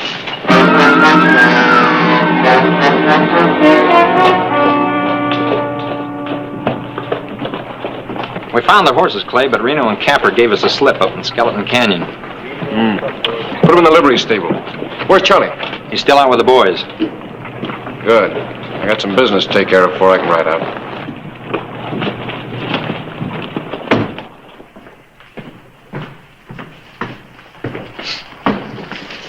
Your Honor, I'd like to get this over with so I can get back to my business. Just hold your horses, Mr. Brady. Now, if we can get down to cases... Sit down, Ed. I'm conducting this hearing. Yes, sir. Judge Sargent, you'll stand up and face the court. Very serious charge has been lodged against you. Mr. Brady claims you robbed him of a gun and a valuable horse. Worth at least $200. Your Honor, I'd like to ask Ed a couple questions, if I may, please. Go ahead.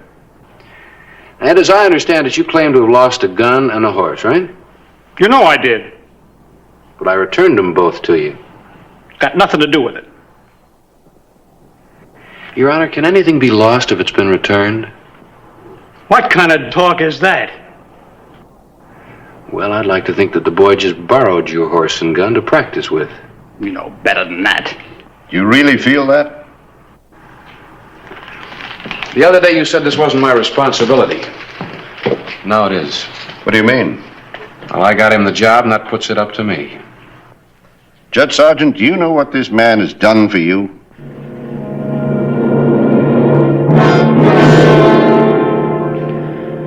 I know all right. I hope you do. I'm going to suspend sentence and put you on probation. If the sheriff has confidence in you, I suppose I should too. Thank you, Your Honor. Just one other thing. Ed, are you still going to keep that gun around the barn? Not where anybody can find it.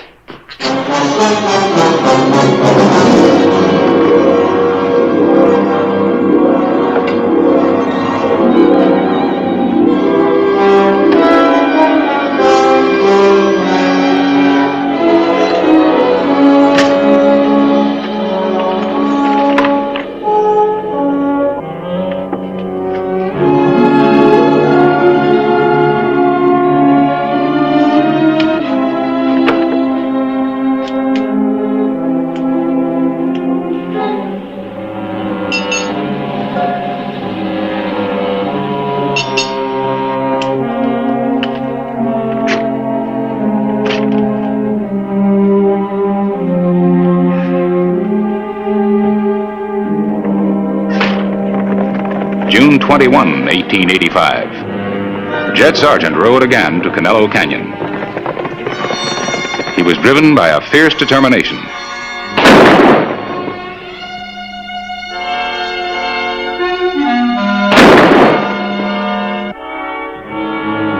July 1, 1885. After repeated practice, the youth developed a shooting eye.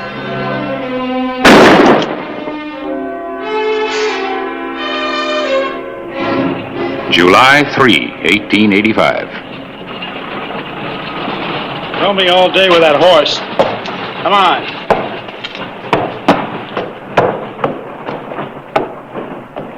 Jet? What do you want? Reno's meeting me. We need horses. Well, this is the sheriff's horse. He'll be coming for it soon. Well, that's just about perfect. What do you mean? Well, me and Reno ain't exactly safe while that sheriff's still alive. He'd like to see us dangling at the end of a rope. Like to kill us. Like he done your pa. Reckon you don't hold it against him then. Him killing your pa. You better go while you got the chance. Or he might shoot us down like he done your pa. Or have you forgot about that? Of course I haven't forgotten. If it was me, I wouldn't never forget that. Till I paid him back. I'd want to see him dead, too, if he killed my pa.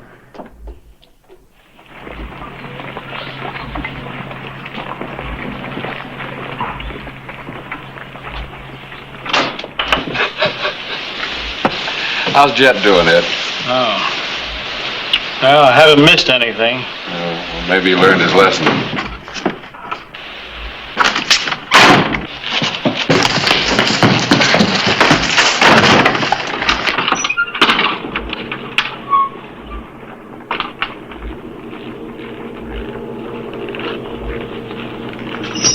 Drop it, Reno. Now come out reaching.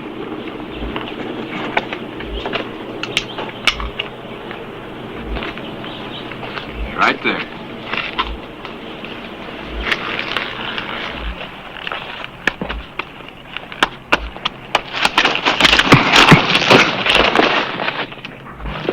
What's going on, Clay?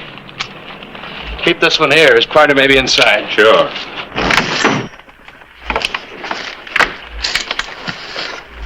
Anybody been in here, Joe? No.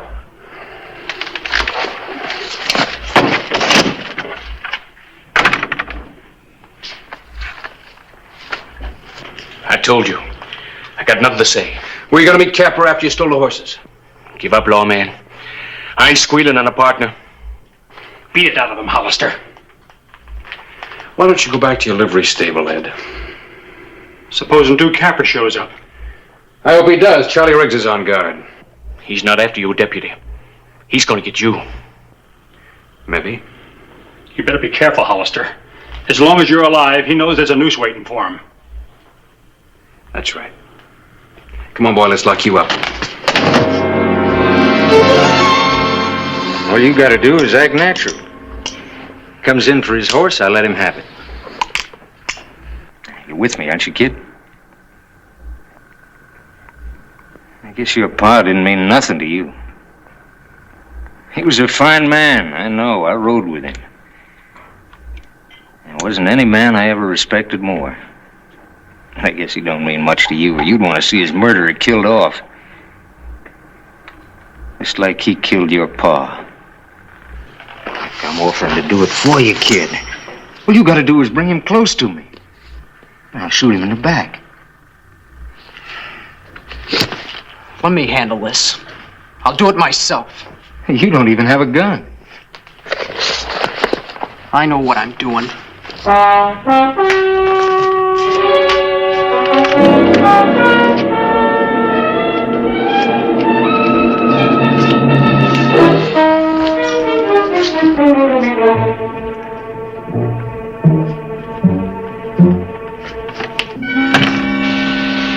Nobody's been around here, Clay. Well, he's got to be around here someplace. Reno wouldn't have come in alone. Look, you go back to the office. I'm going to ride the town limits. Right. Hello, Jet. Got the horse ready? You don't need your horse, Mr. Hollister. Where'd you get the gun? I found out where he hid it. Give it to me. Not this time.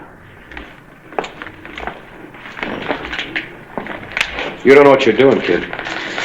Yes, I do. I don't want to have to draw on you, kid. This is my show.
Thanks, Jed.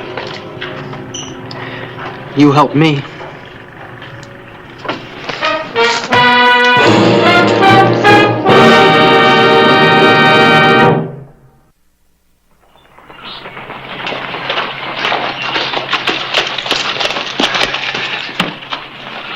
Well, they convicted Reno, not that we're surprised. He had it coming. Well, you all duded up. Yeah. Even shaved. You going someplace?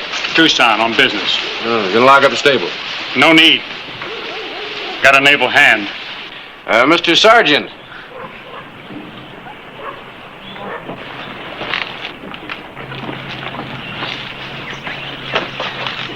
How about taking care of my horse? Yes, sir. Come on, Ed. I'll walk you over to the depot. Good.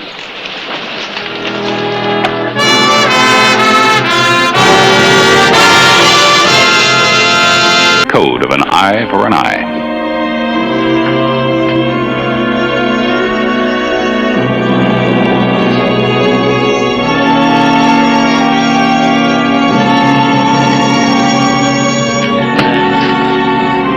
Come on, wake up. We've got a long way to ride. I'm getting some sleep.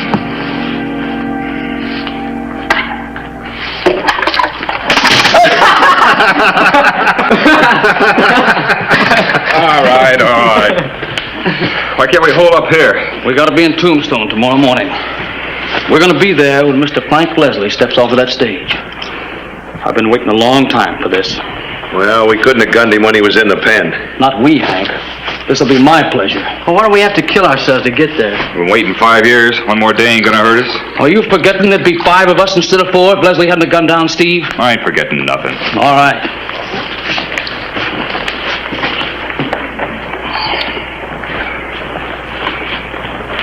And I'm not letting Mr. Leslie forget it either.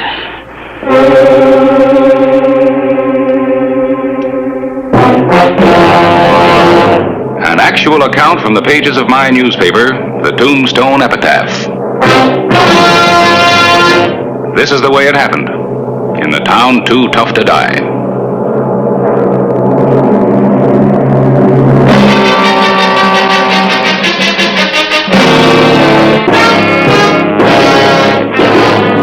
Tombstone Territory.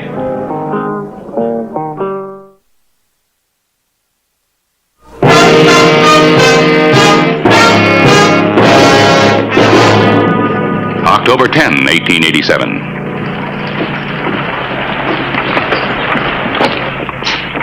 Morning, Harris.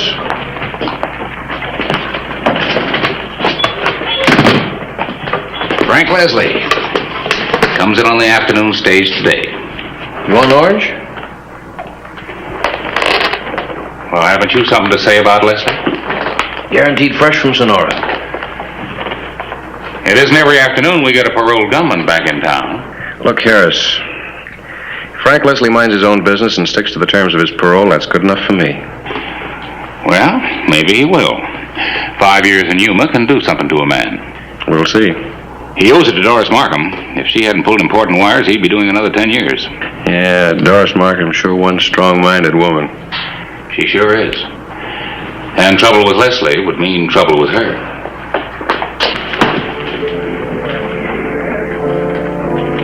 The Maison Dorée, one of Tombstone's more luxurious restaurants. Clay Hollister was a regular patron, but this visit was personal, urgent. Morning, Miss Markham. Oh, Sheriff. Mind if I join you? Please. Oh, nothing for me, thank you. But I will be open for dinner. Your French cuisine's become a weekly must for the editor and me. Thank you.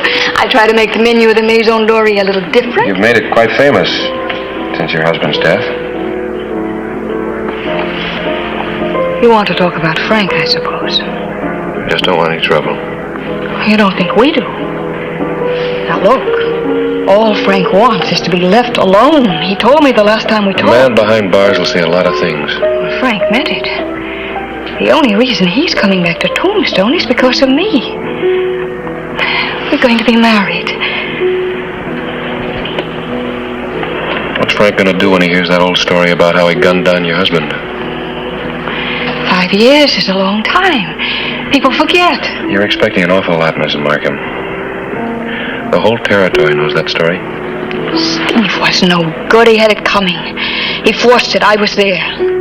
But the court found Frank guilty. I know I was the only witness.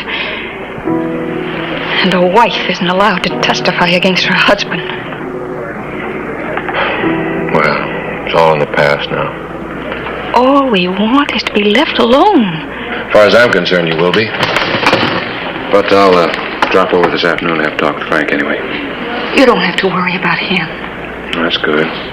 Because you know the first sign of trouble and back he goes for another 10 years.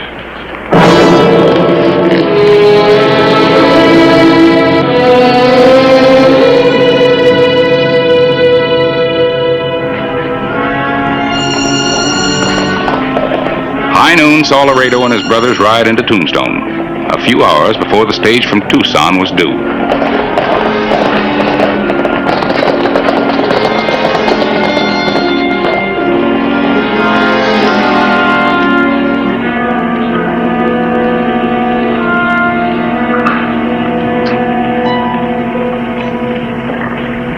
Hard cases, all right. No law says they can't ride through them. See how they add up. Right.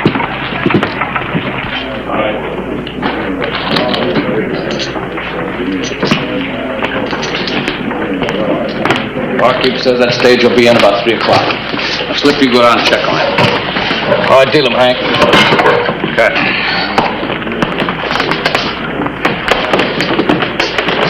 You're a little bit jumpy, aren't you, kid? You got no call to grab a man by surprise. Looks to me like you're still sprouting. I've sprouted enough to handle a gun. Not in Tombstone. Hold it! You wouldn't be aiming to shoot a man in the back, would you?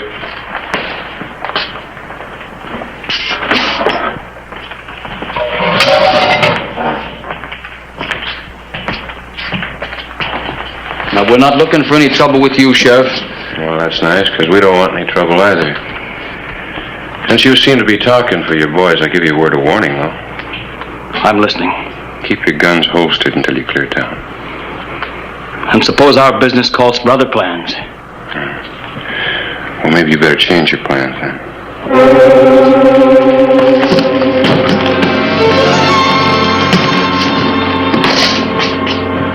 Boy, I'd like it. Slip.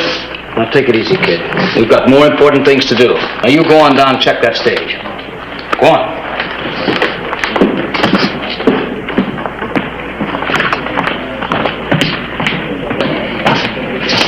I don't like it, Laredo.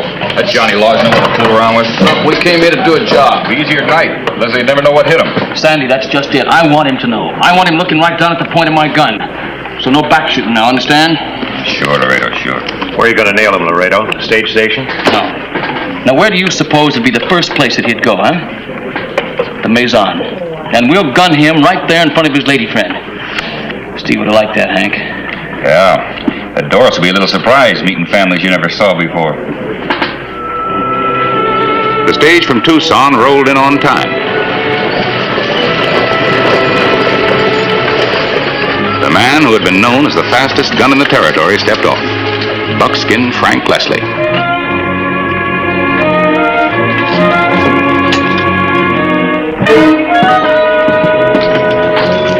Can I have a talk with Frank? Later. There's a time and a place for everything.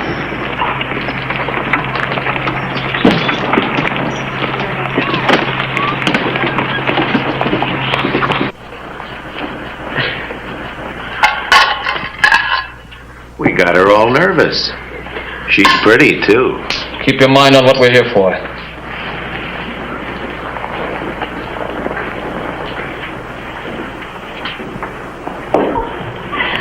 It's so wonderful to have you here. Mary, this is... Come right in, Mr. Leslie.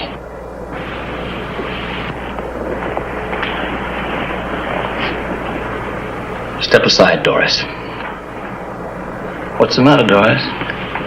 Didn't Steve tell you about us? His brothers? They call me Laredo. This is Hank. Sandy. It's our little brother, Slip. Now you stand aside, Doris.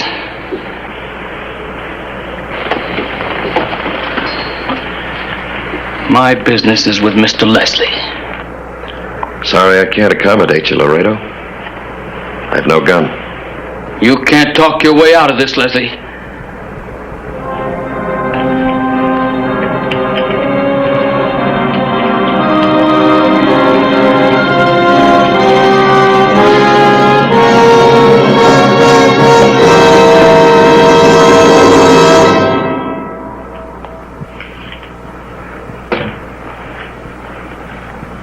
Now you pick it up. Go on. Let's see if you're really as fast as they say you are. I won't do it, Laredo. Don't tell me Yuma Prison's knocked the man out of you. Hold it!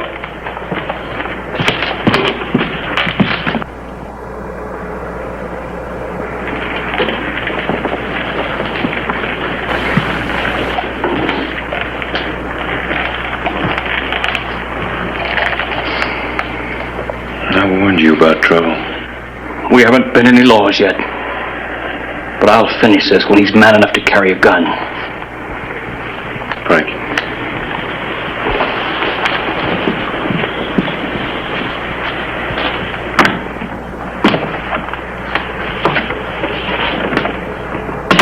Anything starts, I'll finish it.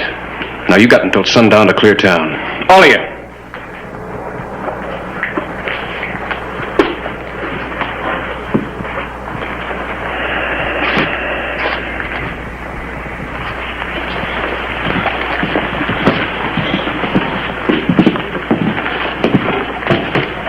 Why don't you give that kid a chance to grow up? Like I said, Sheriff, we got business. Well, like I said, Sundown. We ain't gonna do what that sheriff says. Not unless we finish our business first. Yeah, well, y'all can have Leslie. All of you. I want that sheriff. He's been rodding me ever since we rode in. Hollister's got a tough reputation, Slip. Yeah. Well, it won't hurt none for me to be wearing it.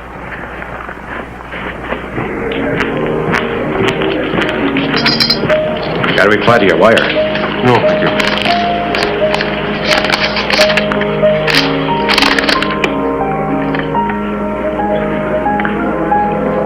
Secret? No. Just the Markham brothers have quite a reputation. None of it good. But no charges that could stick. I'll be making the rounds. Clay, why don't you deputize his posse? That Sandy isn't a front shooter like the other three. You need a ring of men all around you. There's I'm getting paid to do a job. Keeping peace is part of it. Well, if they're still in town at sundown, would you call what's going to happen peace? No, I guess not. And, what about Leslie? So for his sake, he doesn't pack a gun, breaking his parole. In his position, you think he'd go looking for trouble? Oh, he doesn't have to look for it. It comes looking for him.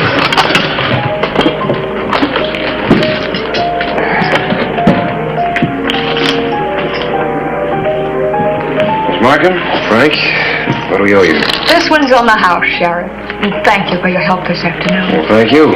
Hollister, I don't need anyone to do my fighting for me. I'd like to be able to protect myself. And I can't see myself as a corpse.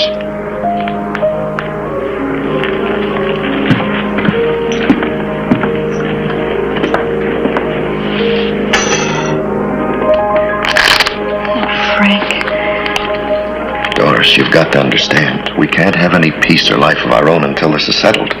One way or another. I've got to draw a hand. But Frank, your parole, it might mean another 10 years. Man's got a right to sit in his own game. I'll talk to Laredo. I'll make him see Steve wasn't worth fighting about. Look, honey, Yuma hasn't changed me that much. I'm not going to hide behind a woman's skirts. Or a sheriff's gun.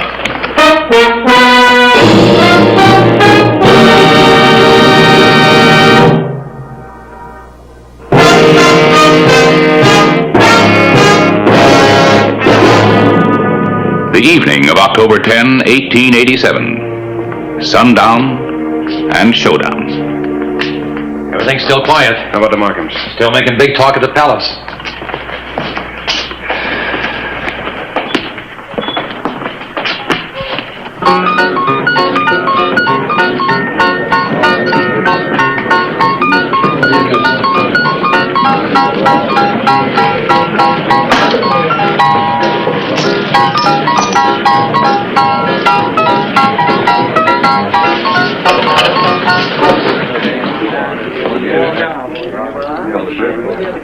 I'll call.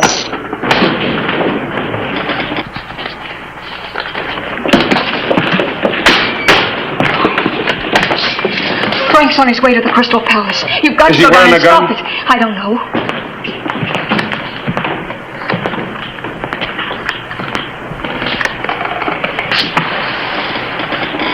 Well, you carrying a gun? I want to talk to you, private. There's only one kind of talk I'm aiming to do. Over a brother that wasn't worth it. Get smart, the whole bunch of you.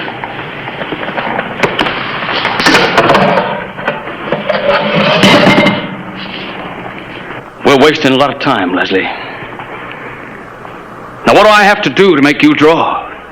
Catch you dealing from the bottom like my brother did? You got the stories mixed, Laredo. Your brother was doing the cheating.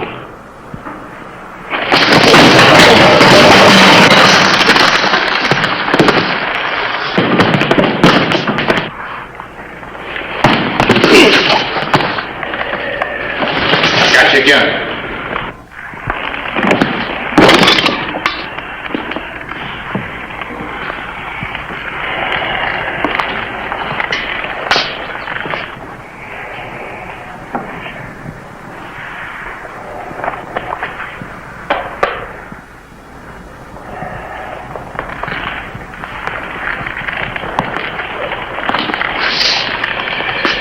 You're sure lucky it wasn't murder.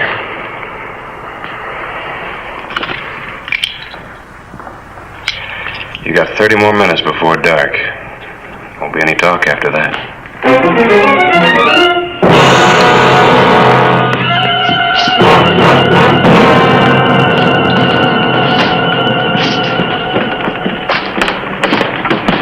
What kind of a fool trick was that? You trying to get yourself killed? You had my word about no guns. Just thought I might be able to reason with him.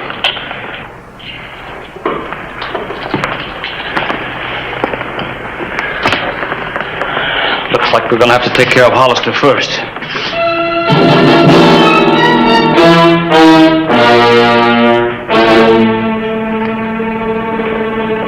Now, you really don't think they'll ride We'll out? know in 30 minutes. Even if they don't, it's not your job to see that they... Oh, Frank, darling. I was so worried about you. I'm all right, Doris. Nothing happened. Oh, Sheriff. Thank you. Why don't you two go on along, huh? It's my fight. Just give me the word. Not in Tombstone, Frank. Haven't you got wedding plans to discuss? You get back to the restaurant. Oh, I'll be right along. Go ahead. What's wrong with my backing your play? This is a job for the law. We'll take care of it. And I don't want civilians mixing in a shootout. The odds are still 4-2, Sheriff.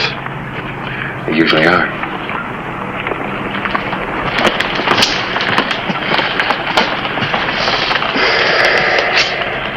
The sun's setting fast. Yeah.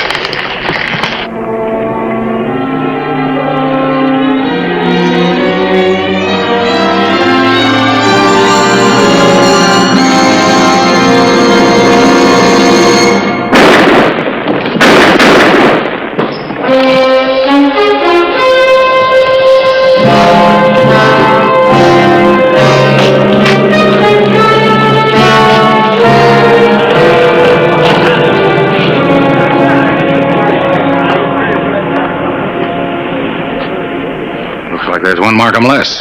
Somebody at the corner.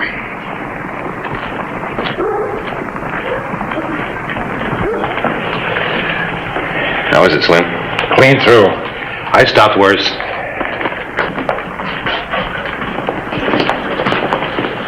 He's gonna be all right. What made young Markham go for him? He just happened to be behind me. That bullet had my initials on it. How is the kid? I sent for the coroner. It's 3 against 1 now, Hollister. Laredo.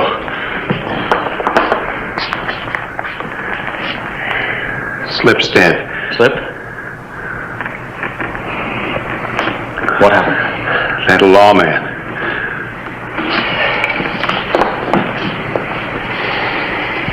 Let's get him. And I don't care how, but let's get him.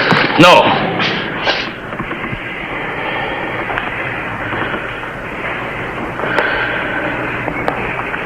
He'll come to us now. Be better this way. Kill little Slip. Dirty? Sandy, now you get your rifle and get up on a roof somewhere. We'll take care of Leslie later.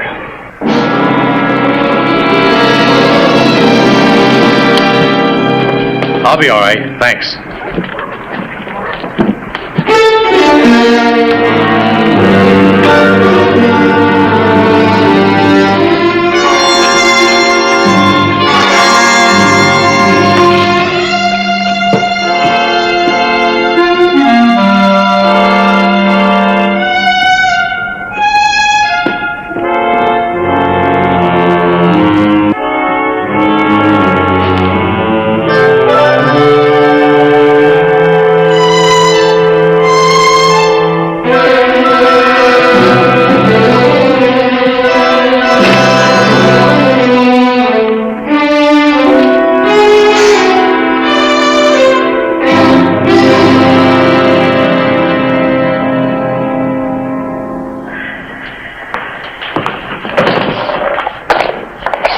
Deputize me, Sheriff. They want to be sent back to Yuma for killing another man.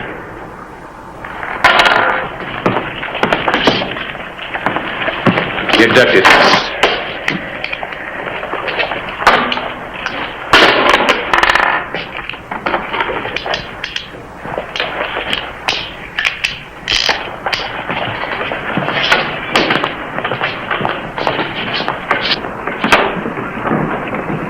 He's coming, Laredo, and he's not alone.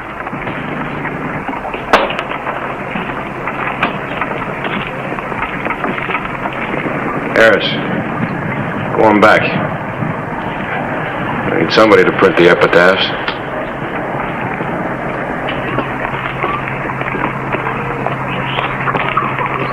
Watch yourself. There's just two of them on the street.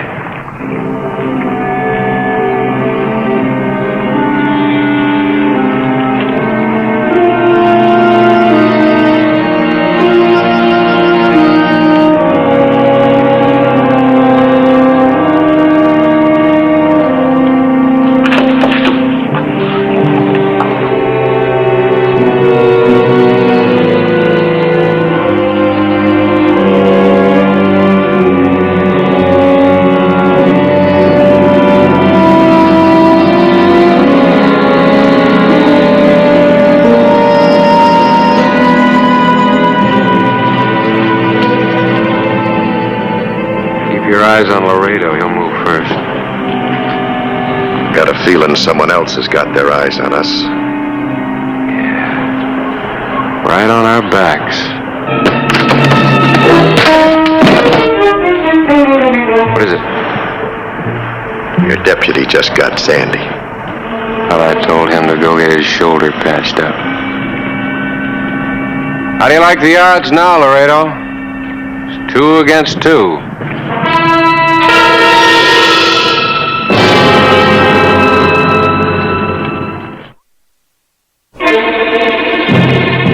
Here's your big chance, Laredo. To be famous or dead. All right, Laredo. Drop your guns.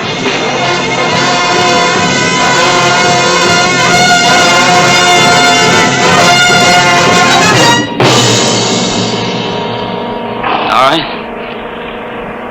You come and get him.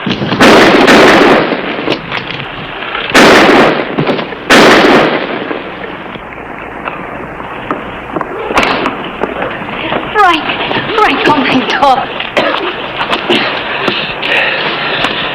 Oh, boy, they give up hard. How is it? Well, it hit the bone. I guess I can walk on it.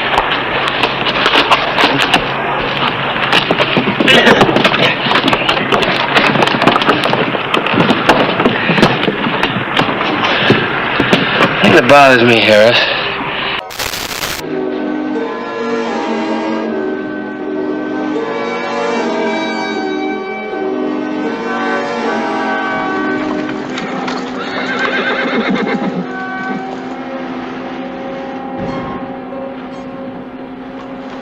What's the matter? I think I saw some horses up there moving. Indians? Might be. I hear say the chief Nataji and these renegades have been raiding. They wouldn't want us. We're both in the same kind of business, except we work opposite sides of the street.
Posse.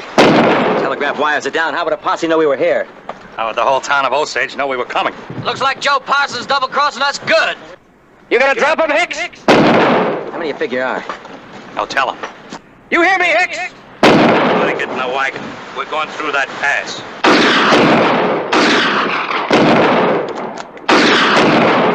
That's an order. Get in the wagon.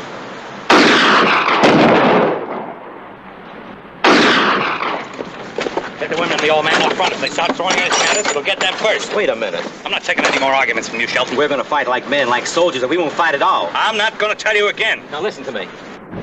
Is there anything left inside of any of us? We come from the South. We knew what we were fighting for, and we didn't ask the women to do our dying for us either. I'm thinking of asking you to do some dying, Shelton. Hold it, Hicks, that man's right. The rest of you know he is. Hold it! I'll shoot the first one that tries to climb down from that wagon.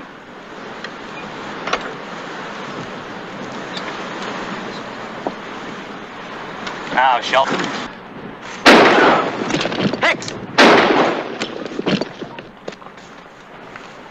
All right, I'm in charge now. Ain't nobody aiming to oppose you. All I can say is that we're not only outnumbered, but we're outmaneuvered no matter which way we turn. Anybody want to contradict that? The end's been coming for a long time, and there's only 4 of us left. All right, toss your guns in the road. You heard the man.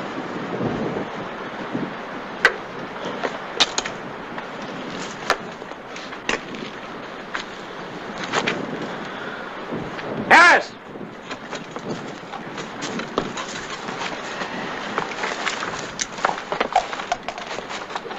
Where's the rest of them? Just 2 of us. I don't know who you are, mister, but I don't cotton to a trick like that. Just remember, if I ever get the chance, I'm gonna kill you right where you stand. Well, I'll try to see that you don't get the chance. Harris, pick up the guns, will you? What about our families? Well, do you know where your people are headed? We know where they're hiding. You think you can find them? I sure can, Sheriff. Right, take one of those horses and go tell them it's safe to come on home. I'm on my way. Oh, and send a doctor on ahead. A couple of men in Osage need him pretty bad.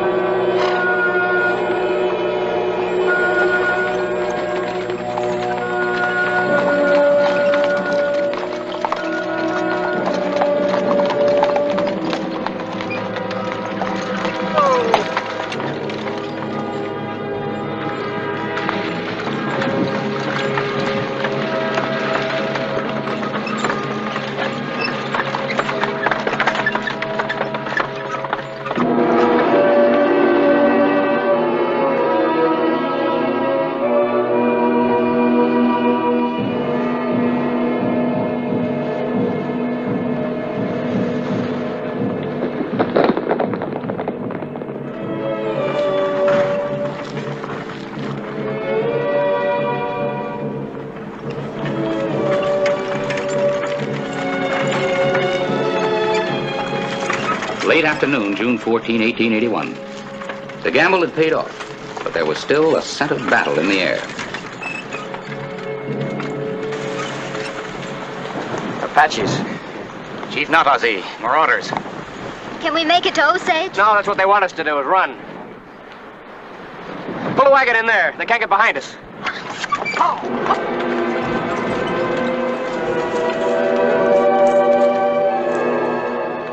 We knew we were hopelessly outnumbered. Clay Hollister had made a dangerous decision. Come on, hurry up. Now get behind the wagon, quick. Harris, untie them and give them their guns. Yeah, guess we have to. You think they'll attack? Well, what do you think? We haven't got a chance. I want the same chance Hicks used to give people. Wouldn't be us they want. They're after the women. Sheriff, give me my gun back. I'll try to keep my promise to kill you. You won't have a chance. You'll be too busy shooting Indians.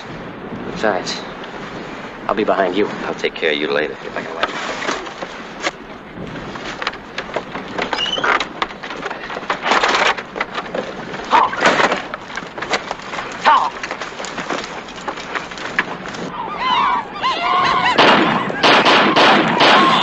Here they come. They pick up renegades from other tribes. Try for the chief. He's all that's holding them together.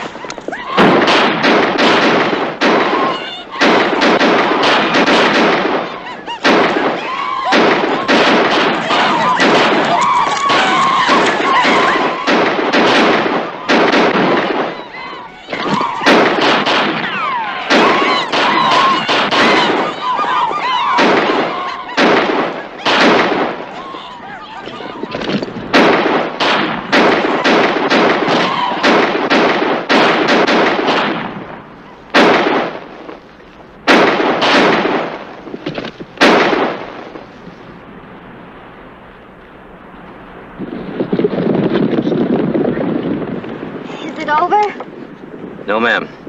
They'll be back. That's just the first skirmish to test us.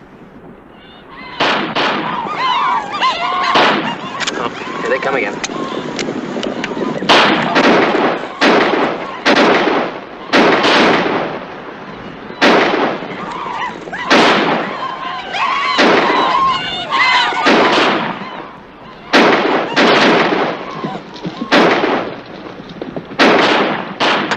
One of them got around him back. I'll get him.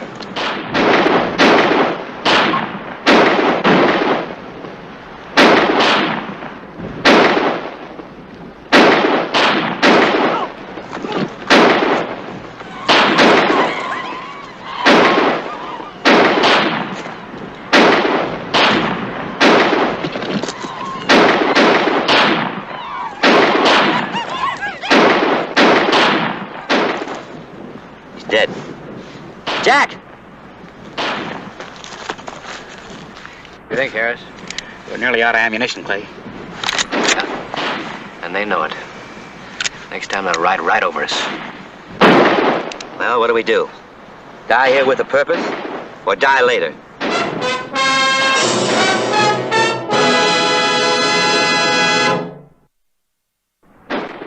The long day of June 14, 1881 was drawing to a close. It looked like it might be the last day for all of us. Gotta get that chief. We get him and the rest of them will fold up and go. Well, gentlemen, let's go.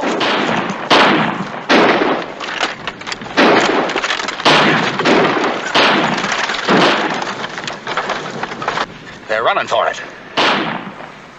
No, I don't think so.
Won't they try again? Nope.